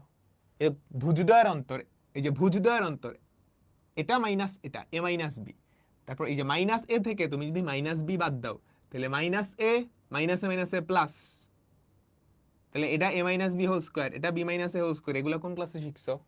6 এ না 7 এ? এ মাইনাস বি হোল স্কোয়ার যে কথা, B minus A whole square একই কথা। বুঝছো? কারণ এক্স স্কোয়ার যেটা মাইনাস এক্স স্কোয়ার একই তো, ভেতরের জিনিসটা জাস্ট মাইনাস হয়ে গেছে না? ক্লিয়ার? মডুলাস কেন হলো সেটা তো বুঝালাম। এই যে রুট, রুট যদি 2 এর উপরে আসে √2, রুট যদি এইটার উপরে যায় root over of A minus B whole square, সেটা কি? Modulus of A minus B, modulus of A minus b. Minus common নিলে 0, এই যে তুমি তো মাইনাস কমন নিবা রুটের ভেতরে, -1 কমন নিলা, সেটা কি রুটের ভেতরে না? ওরে খোদা, তুমি মাইনাস কমন নিলা, এইটা হয় না? এই যে মাইনাস, এই মাইনাসের উপরে স্কোয়ার হলে এটা তো প্লাসই হবে। 6-7 অটো পাস করে আসছো, খাইছে। এসএসসি দিছো না? মডুলাস উঠানো যাবে না? না, মডুলাস উঠানো যাবে না। বুঝছো মডুলাস কেন আসছে? আমি কিন্তু একটু আগেই এক্সপ্লেন করছি। প্লাস মাইনাস লেখা যেত না? না, প্লাস মাইনাস লিখিও না, প্লাস মাইনাস লিখিও না। আচ্ছা ঠিক আছে, এইটা অনেক একটু কমপ্লেক্স আছে, এটা সবাই বাসায় করে নিবা। প্রথম হোমওয়ার্ক, প্রথম হোমওয়ার্ক, এই দুইটা বিন্দুর মধ্যবর্তী দূরত্ব, এই দুইটা বিন্দুর মধ্যবর্তী দূরত্ব। বুঝলাম মাত্র কেন মাইনাস হবে না। আচ্ছা, কংগ্রাচুলেশনস। ঠিক আছে, আমরা এখন দূরত্ব নির্ণয়ের সূত্রের কিছু প্রয়োগ দেখব। এই যে দূরত্ব নির্ণয়ের সূত্র আমরা মাত্র যেটা শিখলাম, তার কিছু প্রয়োগ আমরা দেখব। তার কিছু প্রয়োগ, তার প্রথম প্রয়োগ, তিনটা সরল রেখা, তিনটা বিন্দু সমরেখ হওয়ার শর্ত। দেখো তিনটা বিন্দু আছে, চিন্তা করো, তিনটা বিন্দু সমরেখ, অর্থাৎ একই রেখার উপরে আছে। এটা প্রমাণ করার অনেকভাবে প্রমাণ করা যায়, এই জিনিসটা অনেকভাবে প্রমাণ করা যায়। তবে আমরা মাত্র কি দূরত্ব নির্ণয়ের সূত্র শিখছি, এটা দিয়ে আমরা প্রমাণ করব। বুঝছো? দূরত্ব নির্ণয়ের সূত্রের সাহায্যে আমরা প্রমাণ করার চেষ্টা করব যে তিনটা বিন্দু একই রেখার উপরে কিনা। ঠিক আপনি করবা, তিনটা বিন্দু, এদের মধ্যে তিনটা দূরত্ব বের করা সম্ভব। তুমি দেখো, তুমি এবি দূরত্বটা বের করতে পারবা? তিনটা বিন্দু, এদের মাঝে তিনটা দূরত্ব বের করা সম্ভব। এবি, তুমি বিসি দূরত্ব বের করতে পারবা? পারবা। তুমি এসি দূরত্ব বের করতে পারবা? পারবা। এই তিনটা দূরত্বই হয় এসি। অনেকে বলতে পারো ভাই সি এর দূরত্ব বের করি, সি আর এসি তো সেম। তিনটা দূরত্ব বাইর করলা, যদি এই তিনটা সমরেখ হয় তাহলে ছোট দুইটা দূরত্বের যোগফল সমান বড়টা। যদি এই তিনটা বিন্দু সমরেখ হয়, যদি এই তিনটা বিন্দু সমরেখ হয়, যদি এই তিনটা বিন্দু সমরেখ হয়, তাহলে ছোট দুইটা দূরত্বের যোগফল অর্থাৎ এবি প্লাস বিসি, ছোট দুইটা দূরত্বের যোগফল ইকুয়ালস টু বড় দূরত্ব। ছোট দুইটা দূরত্বের যোগফল ইকুয়ালস টু বড় দূরত্ব। এটা দেখাতে পারলেই এই তিনটা সমরেখ। সমরেখ প্রমাণ করার আরো সুন্দর সুন্দর টেকনিক আছে, তবে আমরা যেহেতু মাত্র একটা ফর্মুলাই জানি, সেটা কি দূরত্ব নির্ণয়ের ফর্মুলা, তার মাধ্যমে সমরেখ প্রমাণ করব, তার মাধ্যমে সমরেখ প্রমাণ করব। ক্লিয়ার? এইচডব্লিউ কোথায় সাবমিট করবা? আমাদের পাবলিক গ্রুপগুলোও সাবমিট করতে পারো, কিংবা তোমাদের ডিসকাশন গ্রুপ আছে, ওই ডিসকাশন গ্রুপেও দিয়ে দিবা। ঠিক আছে, তোমরা ডিসকাশন গ্রুপে সাবমিট করবা। আর প্রতি 4টা ক্লাস পর পর তোমাদের উইকলি প্রবলেম সলভিং ক্লাস হবে। আচ্ছা, একটা মজার কথা বলি, বুঝছো? তোমরা দেখবা স্পেশালি শহরের, তোমরা তো এক একজন এক এক জায়গায় থেকে আসছো, এক একজন চিটাগাং, কক্সবাজার, সিলেট, যারা ঢাকায় থাকে, এদের একটা ইয়ে থাকে যে বাসায় প্রাইভেট টিচারের কাছে পড়া। প্রাইভেট টিচার হিসেবে তারা সবচেয়ে বেশি পছন্দ করে বুয়েটের ভাইয়াদেরকে। কাদেরকে? বুয়েটের ভাইয়াদেরকে। একজন বুয়েটের ভাইয়া যদি বাসায় এসে পড়ায়, সপ্তাহে 12টা, মানে প্রতি মাসে 12টা ক্লাস নেবে, মিনিমাম 10,000 টাকা 12টা ক্লাসের জন্য। আরো বেশিও হয়, আরো বেশিও হয়। আমি যখন 2019 সালে 20 সালে ছিলাম, তখনই আমাকে 15,000 পর্যন্ত স্যালারি দিত। আমি বাসায় গিয়ে পড়াইতাম কয়েকজনকে। বুঝতে পারছো? আচ্ছা, এখন তোমরা কিন্তু উইকলি প্রবলেম সলভিং যে ক্লাসটা, সেখানে বুয়েটের টপার একজন ভাইয়াকে পাচ্ছ। তোমরা অলরেডি অনেকেই জানো, তোমাদের দীপিত ভাইয়া। দীপিত ভাই কিন্তু অনেক ভালো পড়ায়, ওর ইউটিউবে অনেকগুলা ক্লাস আছে। দীপিত ভাই কিন্তু তোমাদের প্রতি সপ্তাহে যেই প্রবলেমগুলো হবে, তোমাদের যেই প্রবলেমগুলো হবে, সেই প্রবলেমগুলোর ছবি তুলে ডিসকাশন গ্রুপে দিয়ে দিবা, বা দীপিত ভাই একটা পোস্ট দিবে, ওই পোস্টের কমেন্টে দিয়ে দিলে ওই সমস্যাগুলো নিয়ে দীপিত ভাই জুমে তোমাদের প্রবলেম সলভিং ক্লাস নেবে, যেখানে তোমরা কি আনমিউট করে ভাইয়াকে কোয়েশ্চেনও করতে পারবা। এখানে হয়তো একসাথে অনেক মানুষ ক্লাস করতেছো, এই জন্য আমরা আনমিউট করার সুযোগটা দেই না, বাট ওই প্রবলেম সলভিং ক্লাসে তোমরা কি সেই সুযোগটা পাচ্ছ। অ্যান্ড বুয়েটের টপার একজন ভাই, বুয়েট সিএসসি ডিপার্টমেন্টের, তার কাছ থেকে কিন্তু সরাসরি মেন্টরিং এর সুযোগ পাচ্ছ। ঠিক আছে? আচ্ছা, ঢাল সমান হলেও তো সমরেখ, হ্যাঁ সেগুলোই আমরা আসবো। তবে আমরা তো জাস্ট দূরত্ব নির্ণয়ের ফর্মুলাটা শিখছি, ওইটার অ্যাপ্লিকেশন দেখো। যদি সমরেখ হয়, এইটা আর এটা যোগ করলে কি এসির সমান হয় না? তোমার কমন সেন্স চোখ বলতেছে না? এবি প্লাস বিসি সমান এসি, এবি প্লাস বিসি সমান এসি। ক্লিয়ার? ওকে, দেখো তুমি প্রমাণ করতে পারবা এই তিনটা বিন্দু একই সরল রেখায় অবস্থিত। তিনটা বিন্দু স্থানাঙ্ক দেওয়া আছে, আমি এগুলো আর করায় দিব না, আমি এখন জাস্ট দৌড়াবো। তিনটা বিন্দু সমরেখায় অবস্থিত প্রমাণ করতে বলছে। তুমি কি করবা? তিনটা দূরত্ব বের করবা। তুমি তিনটা দূরত্ব বের করবা, তারপর দেখাবা ছোট দুইটার যোগফল সমান বড়টা। তুমি দেখাবা ছোট দুইটার যোগফল সমান বড়টা, অর্থাৎ এবি দূরত্ব বাইর করলা, বিসি দূরত্ব বাইর করলা, এসি দূরত্ব বাইর করলা। তারপর দেখাবা এখানে যেই দুইটা ছোট আছে তাদের যোগফল সমান বড়টা। দেখো ছোট ছোট ছোট ছোট দুইটার যোগফল সমান বড়টা দেখালেই পারবা। সবাই পারবা না আমাকে বলো? সবাই তো পারবা? সবাই কি পারবা?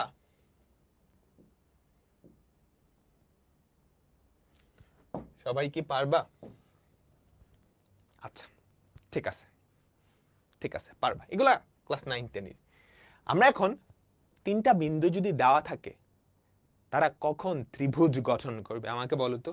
তিনটা বিন্দু যদি দেওয়া থাকে, তারা কখন ত্রিভুজ গঠন করবে? যদি তিনটা বিন্দু সমরেখ না হয়, তখনই তাদের দ্বারা ত্রিভুজ গঠন সম্ভব। যখন তিনটা বিন্দু সমরেখ না হয়, তখনই তাদের দ্বারা ত্রিভুজ গঠন সম্ভব, অন্য ক্ষেত্রে না। তাই না? কখন ত্রিভুজ গঠন করা সম্ভব? সমরেখ না হইলেই।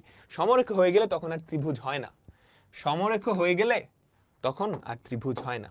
চিন্তা করো, বি বিন্দুটা যদি এখানে হইতো, তাহলে এই তিনটা দিয়ে একটা ত্রিভুজ গঠন করা যাইতো না? এই রেখার উপরে না হয় যেখানে ইচ্ছা হোক, ধরো এখানে আছে, তাও তো এই তিনটা বিন্দু দিয়ে ত্রিভুজ গঠন করা সম্ভব, সম্ভব, তাই না? অর্থাৎ তিনটা বিন্দু দিয়ে ত্রিভুজ গঠন কখন সম্ভব? যখন সমরেখ না। তার মানে তুমি দূরত্বগুলা বাইর করবা, ছোট দুইটার দূরত্ব তাদের যোগফল, ছোট দুইটা দূরত্বের যোগফল সেটা অবশ্যই তৃতীয় দূরত্ব থেকে বড়টা থেকে বড় হওয়া লাগবে। অর্থাৎ ছোট দুইটা বাহুর দৈর্ঘ্যের যোগফল 3 নাম্বারটা থেকে বড় হওয়া লাগবে, 3 নাম্বারটা থেকে বড় হওয়া লাগবে। সবাই কি এটা বুঝছো? এই কনসেপ্টটা বুঝছো? এই কনসেপ্টটা কি তোমরা বুঝছো? ছোট দুইটা দূরত্বের যোগফল বড় দূরত্বের থেকে বড় হওয়া লাগবে, তাহলেই কি ত্রিভুজ গঠন করা সম্ভব। এবার চলো আমরা দেখব বিভিন্ন প্রকার ত্রিভুজ। আমরা কিন্তু পড়াইছি ক্লাস 9-10 এর স্লাইডেও এটা ছিল। কয়েক ধরনের ত্রিভুজ আছে। প্রথমত সমবাহু ত্রিভুজ। তোমাকে তিনটা শীর্ষবিন্দু দিয়ে বলল এটা কেমন ত্রিভুজ, এটা কি সমবাহু ত্রিভুজ, সমদ্বিবাহু ত্রিভুজ, নাকি বিষমবাহু ত্রিভুজ? এটা কি সমবাহু ত্রিভুজ, সমদ্বিবাহু ত্রিভুজ, নাকি বিষমবাহু ত্রিভুজ, নাকি সমকোণী ত্রিভুজ? তুমি কেমনে প্রমাণ করবা? তোমাকে জাস্ট তিনটা শীর্ষবিন্দু দেওয়া আছে, তোমাকে তিনটা শীর্ষবিন্দু দিয়ে বলল এই ত্রিভুজটা কেমন, এই ত্রিভুজটা কেমন। তিনটা শীর্ষবিন্দু দিয়ে বলল এই ত্রিভুজটা কেমন। বলো কেমনে প্রমাণ করবা? সমবাহুর ক্ষেত্রে, সমবাহুর ক্ষেত্রে তিনটা বাহুই যদি সমান দেখাতে পারো তাহলে এই কাজ শেষ না? সমবাহু মানে কি? তিনটা বাহুই সমান। তিনটা বাহুর দৈর্ঘ্য তুমি বের করবা, এবি সমান বিসি সমান সিএ, এটা দেখাতে পারলেই কাজ শেষ। সমদ্বিবাহুর ক্ষেত্রে এগুলা তুলবা, তোলো, বইয়ে কিন্তু আছে, এগুলো কিন্তু আসেও। সমদ্বিবাহুর ক্ষেত্রে দুইটা বাহু সমান, অর্থাৎ এবি আর এসি সমান, এবি সমান এসি, 3 নাম্বারটা সমান না। বিষমবাহুর ক্ষেত্রে, বিষমবাহুর ক্ষেত্রে কোনোটাই সমান না, AB not equals to BC not equals to CA. এটা হচ্ছে আইসোস্কেল সমবাহু ত্রিভুজ, না না না, এটা হচ্ছে ইকুইল্যাটারাল। ইকুইল্যাটারাল ইংলিশ ভার্সন যারা আছে, ইকুইল্যাটারাল ট্রায়াঙ্গেল, আইসোস্কেল, স্কেলেন। সমবাহু যারা বাংলা ভার্সনের আছো তোমরাও ইংলিশ টার্মগুলো মনে রেখো, কারণ অনেকগুলো ইউনিভার্সিটির ভর্তি পরীক্ষার প্রশ্ন ইংলিশে হয়, যেমন IUT, Islamic university of technology, হ্যাঁ কোশ্চেন কিন্তু ইংলিশ হয়। এটা হচ্ছে ইকুইল্যাটারাল, ইকুইল্যাটারাল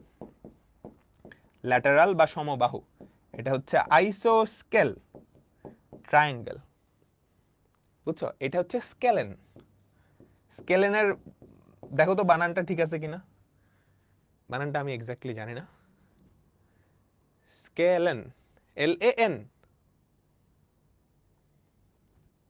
না ইএনই?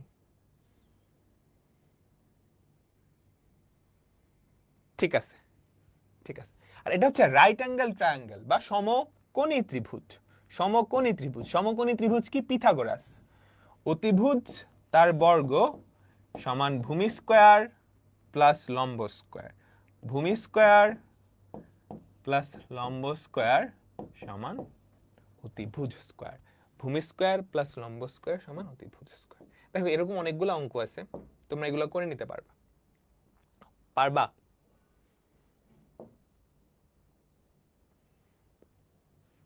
কোশ্চেনগুলো একটু পড়ো, তারপর আমাকে বলো পারবা কিনা।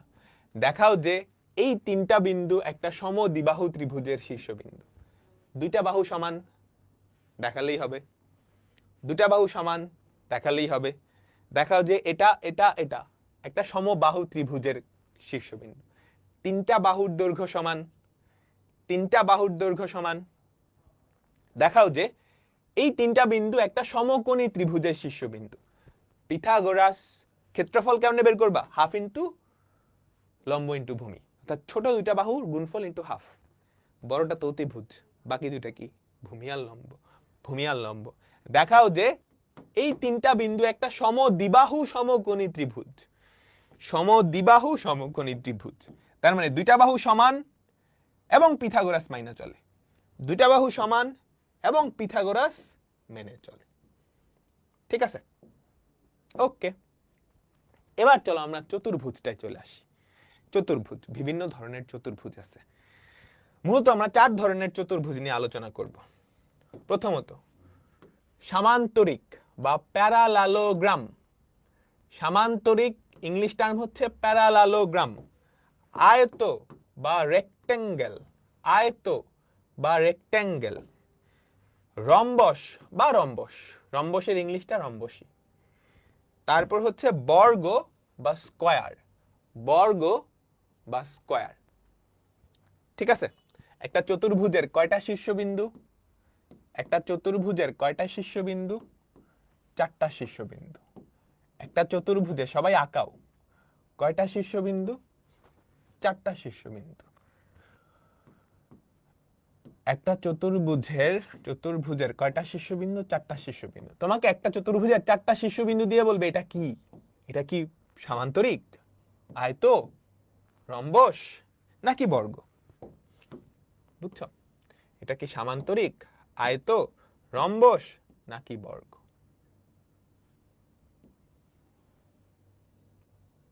বুঝতে পারলাম?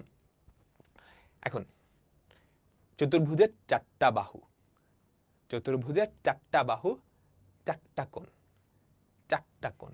ঠিক আছে, চতুর্ভুজের আরো 2টা জিনিস আছে, যে 2টা জিনিসকে বলা হয় তার কর্ণ।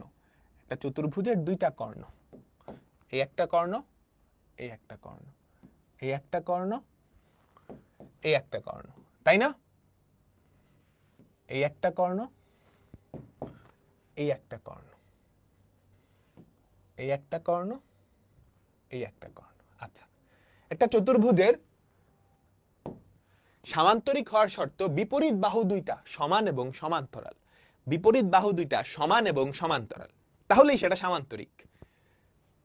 হ্যাঁ, বিপরীত বাহু 2টা তুমি যদি সমান দেখাইতে পারো তাইলেই কাজ শেষ। অর্থাৎ এবি সমান সিডি আর বিসি সমান এডি, সমান্তরাল দেখানো লাগবে না। যদি সমান দেখাইতে পারো তাহলে অটোমেটিক্যালি কি হবে? সমান্তরাল হয়ে যাবে। তাহলে এটা দেখালে এটা একটা কি? সামান্তরিক। বিপরীত বাহুগুলা সমান দেখাইতে পারলে কাজ শেষ। এবি সমান সিডি, বিসি সমান। আচ্ছা, সেই হিসেবে আমাকে বলো তো, আয়ত, রম্বস, বর্গ সবাই কিন্তু সামান্তরিক। আসলেও সত্য, এরা সবাই সামান্তরিক। হ্যাঁ, ট্রাপিজিয়ামকে কি চতুর্ভুজ ধরা হয় না? হ্যাঁ, ধরা হয়, ধরা হয়। এরা সবাই কিন্তু সামান্তরিক। আয়ত একটা বিশেষ ধরনের সামান্তরিক, যার বিপরীত বাহু 2টা সমান এবং সমান্তরাল, কর্ণ 2টাও সমান বা কোণগুলা 90 ডিগ্রি। অর্থাৎ এই শর্তটা তো মানবেই, এই শর্তটা তো মানবেই। আরো একটা শর্ত মানা লাগবে, যে কর্ণ 2টাও সমান, কর্ণ 2টাও সমান। এবার চলো রম্বস। রম্বস একটা বিশেষ ধরনের সামান্তরিক, যার 4টা বাহু সমান, যার 4টা বাহুই সমান, যার 4টা বাহুই সমান। অর্থাৎ এবি সমান বিসি সমান সিডি সমান এডি। এবার চলো আয়ত। আয়ত একটা বিশেষ ধরনের রম্বস, যার 4টা বাহু তো সমানই, কর্ণ 2টাও সমান, কোণগুলো 90 ডিগ্রি। অর্থাৎ এই শর্তটা তো মানবেই, এই শর্তটা তো মানবেই, আবার কর্ণ 2টাও সমান হওয়া লাগবে। এখন এখানে কিছু কথা আছে। তোমাদের বইয়ে যখন কোয়েশ্চেন করে এটা কোন ধরনের চতুর্ভুজ, তখন কোয়েশ্চেন করে এরকম ভাবে, এটা কি সামান্তরিক নাকি আয়ত নাকি রম্বস নাকি বর্গ?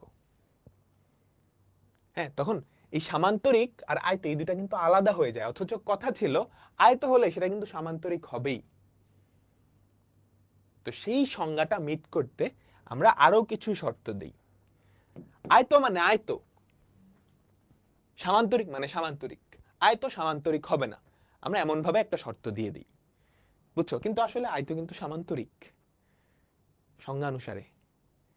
কিন্তু তোমাদের বইয়ে যখন চায় একটা চতুর্ভুজের 4টা শীর্ষবিন্দু দিয়ে সেটা কি সামান্তরিক নাকি আয়ত, তখন দুইটা আলাদা হয়ে যায়। সামান্তরিক হওয়ার তখন শর্ত হচ্ছে বিপরীত বাহু 2টা সমান কিন্তু কর্ণ 2টা সমান না, কর্ণ 2টা সমান না, কর্ণ 2টা অসমান।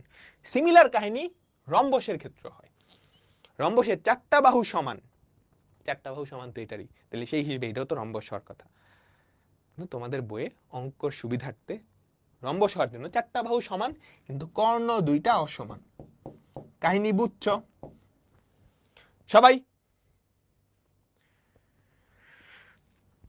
সবাই সবাই কাহিনী বুঝছো?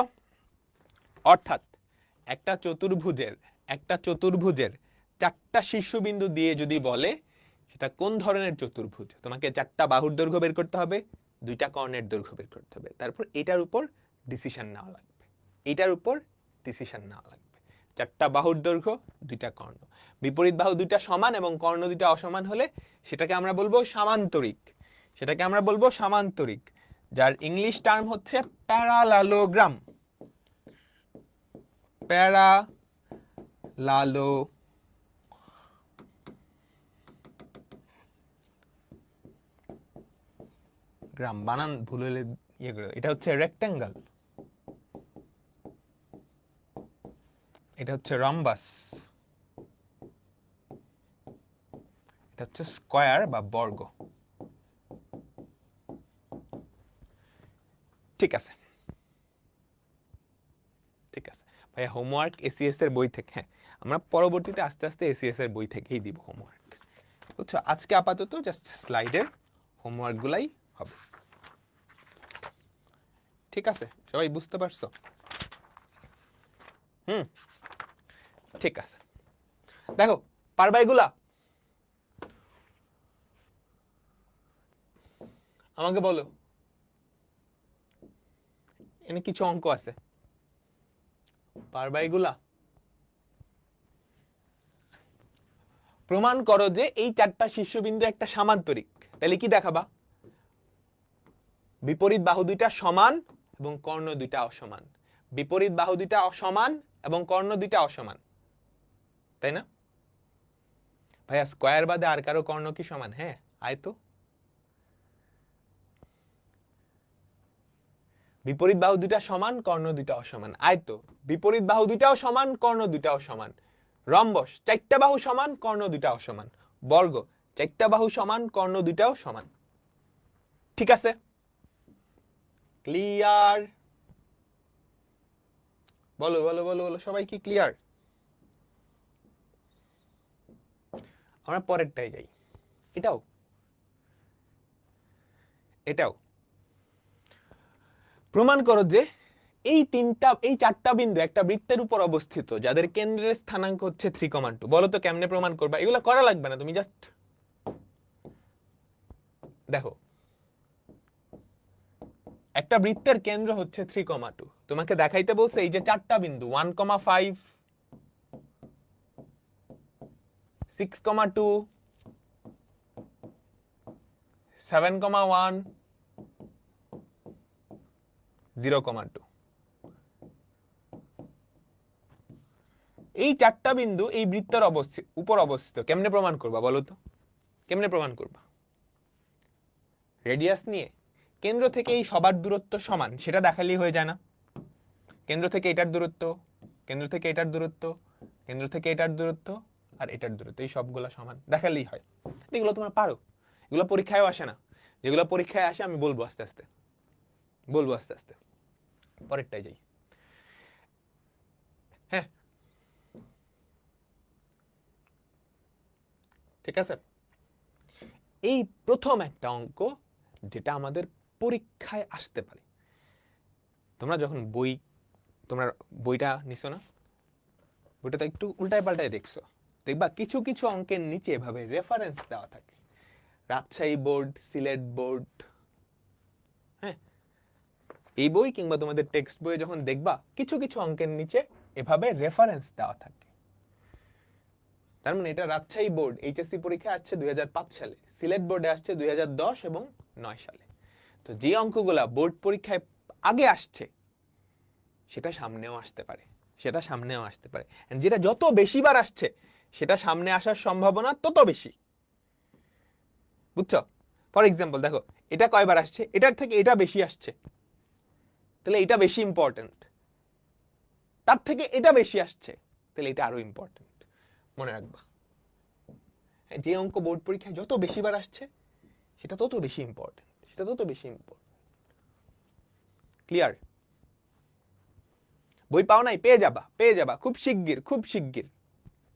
দেখো একটা সমবাহু ত্রিভুজের এটাই আমাদের লাস্ট অঙ্ক, তারপর আমরা ছুটি। ঠিক আছে, তারপর ছুটি। একটা সমবাহু ত্রিভুজের দুইটা শীর্ষবিন্দু স্থানাঙ্ক। একটা সমবাহু ত্রিভুজ, এই ধরো একটা সমবাহু ত্রিভুজ, ঠিক আছে? এই সমবাহু ত্রিভুজের দুইটা শীর্ষবিন্দু স্থানাঙ্ক দেওয়া আছে। দুইটা শীর্ষবিন্দু, আমি একটু স্থানাঙ্কগুলা লিখি। দুইটা শীর্ষবিন্দু হচ্ছে, ধরো এ বিন্দু 0,-4, বি বিন্দু 0,4। তাহলে তৃতীয় শীর্ষবিন্দু অর্থাৎ এইটা, ধরো সি বিন্দু, এইটার স্থানাঙ্ক চাইছে, এটার স্থানাঙ্ক চাইছে। এটার স্থানাঙ্ক চাওয়া মানে কি আমাকে বলো তো? এইটার ভুজার কোটি চাওয়া, অর্থাৎ এক্স আর কোটি, এক্স আর ওয়াই। আমি ধরে নিলাম সি বিন্দুর স্থানাঙ্ক হচ্ছে এক্স কমা ওয়াই। আমি ধরে নিলাম সি বিন্দুর স্থানাঙ্ক কি? এক্স কমা ওয়াই। বুঝছো সবাই? আচ্ছা, তোমরা কি সাধারণ গণিতের চ্যাপ্টার 12 পড়ে আসছো? সরল সহ সমীকরণ, বলো সরল সহ সমীকরণ। সেখানে দুইটা অজানা রাশি থাকলে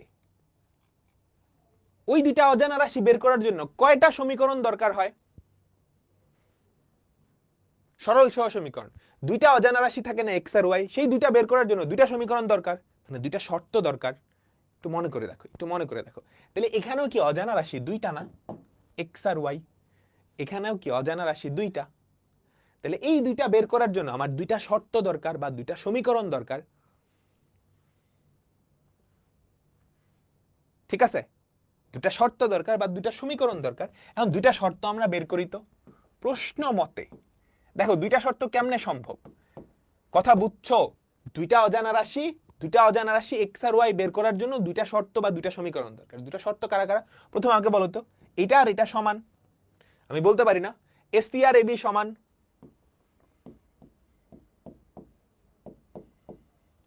বলতে পারি এসি আর এবি সমান। তাহলে আমাকে বলো তো এসি মানে কত? রুট ওভার অফ, দেখো AC AC AC x minus 0 whole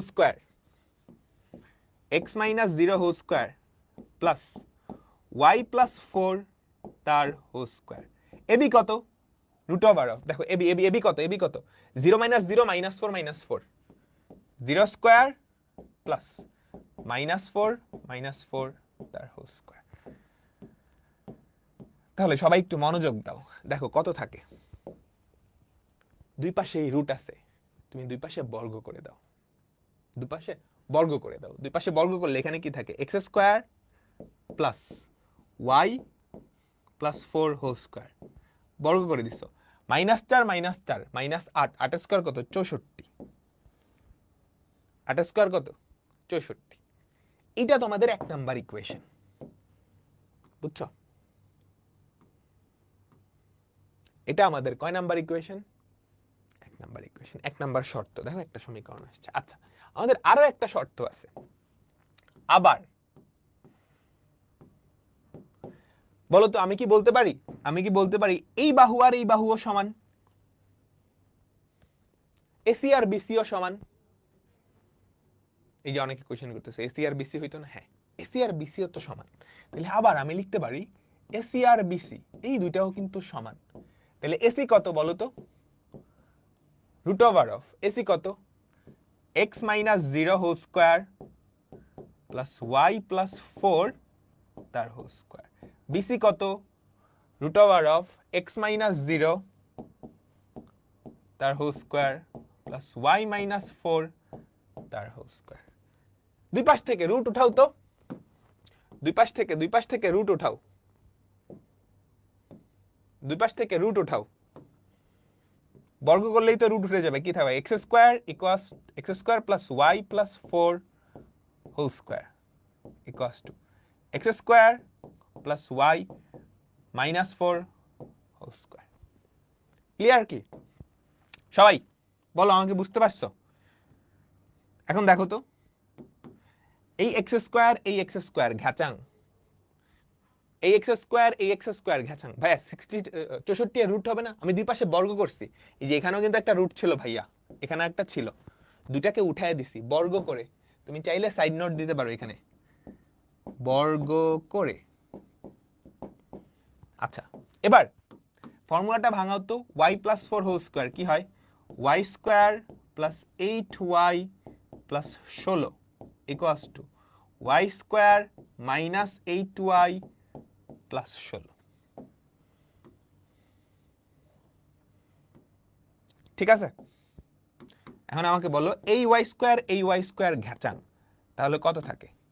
8y minus 8y, দেখো 16 কিন্তু ঘেঁচাং, দুপাশ থেকে কাটা দিছি, বুঝছো? তাহলে কি থাকলো? 8y মাইনাস 8y এক পাশে আনলে 16y ইকুয়ালস টু 0। সেখান থেকে আমাদের y এর ভ্যালু কত? 0। সেখান থেকে আমাদের y এর ভ্যালু কত? 0। এটা অন্য নিয়মে করা যায় না? হ্যাঁ করা যায়, করে দেখতে পারো, অনেকভাবে করা যায়। হ্যাঁ, এবি এর মধ্যবিন্দু নিলেও করা যায়। কিভাবে করবা?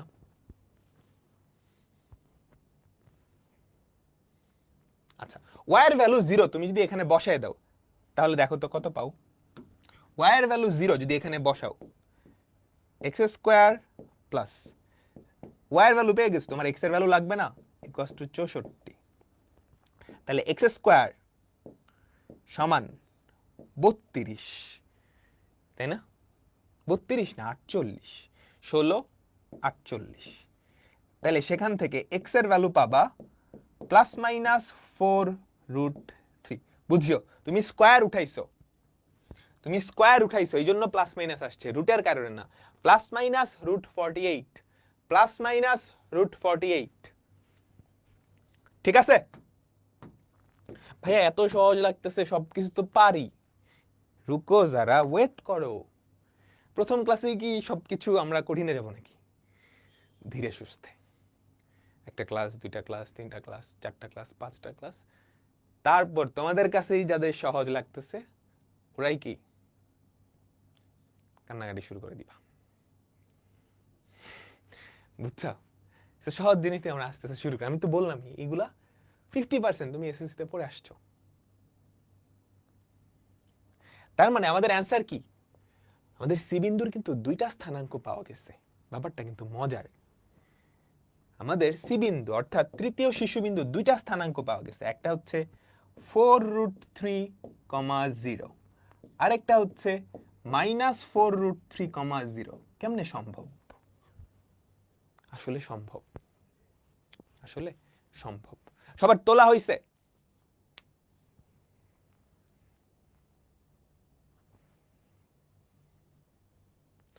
(4√3) কেমনে আনছো এটা বুঝতেছো না? দেখো ক্যালকুলেটর, √48, দেখো √48 কত? 4√3 স্কয়ার উঠাইছো, তার মানে x = প্লাস মাইনাস √48, √48 হয় 4√3। আচ্ছা, তো ক্যালকুলেটরের ব্যাপার যেহেতু উঠে গেছে, তোমাদের পুরা কলেজ লাইফে ক্যালকুলেটর এমসিকিউ সমাধানের ক্ষেত্রে হিউজলি হেল্প করবে। তো ক্যালকুলেটর ভালো করে শিখতে হবে। কেমনে শিখবা? ইউটিউবে চলে যাবা, এই চ্যানেলটায় যখন কোনো একটা চ্যাপ্টার শেষ হবে, সেই চ্যাপ্টারের ক্যালকুলেটর হ্যাকস, দেখো এই যে এখানটায় আছে, বা ইউটিউবে ক্যালকুলেটর হ্যাকস লিখেই সার্চ দিলে হবে। টোটাল 8টা চ্যাপ্টার, এই 8টা চ্যাপ্টারের ক্যালকুলেটর হ্যাকস আছে। এই 8টা চ্যাপ্টারের ক্যালকুলেটর হ্যাকস, 3টা ক্যালকুলেটর দিয়ে আমি দেখাই দিছি। এটা হচ্ছে ইএক্স, ইএস বা ইএস প্লাস, সিডব্লিউ। এই 3টা ক্যালকুলেটরই তোমাদের হাতে থাকবে, এর বাইরে কোনোটা থাকবে না। সো যেই চ্যাপ্টারটা শেষ হবে ওই চ্যাপ্টারের ক্যালকুলেটর হ্যাকস মাস্ট দেখে নিবা। তোমাদের 25 তারিখ ম্যাট্রিক্সের পরীক্ষা। যারা এই ম্যাট্রিক্সের ভিডিওটা দেখে ফেলছো, পুরো পরীক্ষায় অনেক আগায় যাবা। যারা অলরেডি আর্কাইভ থেকে ম্যাট্রিক্স ও নির্ণায়ক ক্লাসগুলা শেষ করছো, তারা খালি এই ক্যালকুলেটর হ্যাকসের প্রথম ভিডিওটা দেখবা, 1.5 ঘন্টার ভিডিও, কিন্তু এত বেশি হবে না। 3টা ক্যালকুলেটর দিয়ে তো সব মিলাই ধরো 40-50 মিনিটে তুমি শেষ করতে পারবা। দেখবা ক্যালকুলেটর দিয়ে কি করা সম্ভব। ওকে, ডান। ঠিক আছে, ইয়েস চলবে, হ্যাঁ ইয়েস চলবে। হ্যাঁ, ওকে। দুইটা বিন্দু কেমনে আসলো? এটা সম্ভব। দেখো তো, আমি তোমাকে বললাম একটা ত্রিভুজ, একটা সমবাহু ত্রিভুজ, তার দুইটা শীর্ষবিন্দু দেওয়া আছে। আমি তোমাকে বললাম একটা সমবাহু ত্রিভুজ, তার দুইটা শীর্ষবিন্দু দেওয়া। বলো তো এই দুইটা শীর্ষবিন্দু বিশিষ্ট সমবাহু ত্রিভুজ কয়টা হইতে পারে? এই দুইটা শীর্ষবিন্দু বিশিষ্ট সমবাহু ত্রিভুজ কয়টা হইতে পারে? দুইটা। একটা হচ্ছে উপরের দিকে, তাই না? একটা উপরের দিকে, আরেকটা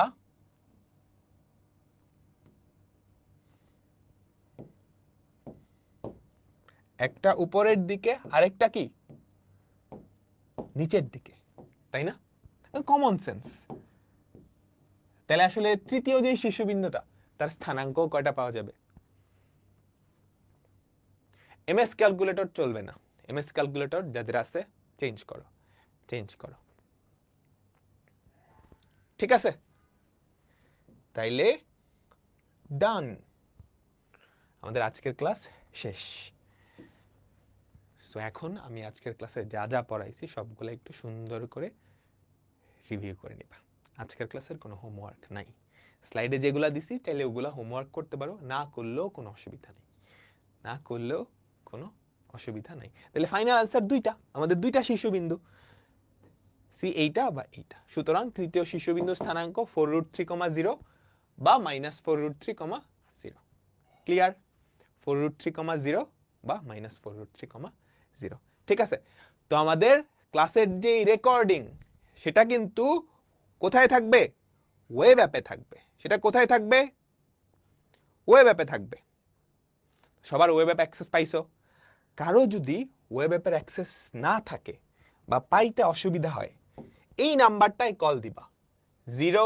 সকাল 9টা থেকে রাত 11 পর্যন্ত 0967700। ঠিক আছে, 09677005588। সবাই একটা স্ক্রিনশট নাও। যে কোনো সমস্যার ক্ষেত্রে এই নাম্বারে কল দিয়া, যে কোনো সমস্যার ক্ষেত্রে। ঠিক আছে, ওকে। রেকর্ডিংটা কিন্তু শুধুমাত্র ওয়েবসাইটে থাকবে। ডান। স্ক্রিনশট ডান 09677005588। ঠিক আছে, ডান। তো আমাদের আজকের ক্লাসটা শেষ। তোমরা চাইলে আজকের ক্লাসে যা নোট করছো সবগুলা নোট আমার যে গ্রুপ আছে ইউটিউবে, মানে ফেসবুকে, ম্যাথ এন্ড সায়েন্স নার্ডস, এখানে পোস্ট করে দিতে পারো। ম্যাথ এন্ড, এই যে ইউটিউবের যেই নাম, বা তোমাদের ডিসকাশন গ্রুপেও, বা অভিদাদার গ্রুপ আছে রম্বস প্যারালাল সায়েন্স হাব, তুমি চাইলে সবগুলা গ্রুপেই পোস্ট করে দিতে পারো। ঠিক আছে, স্লাইড কখন দিব? এখনই দিয়ে দিব ইউটিউবে, ওয়েব অ্যাপে। ঠিক আছে, আল্লাহ হাফেজ। বিদায় নিচ্ছি। টাটা।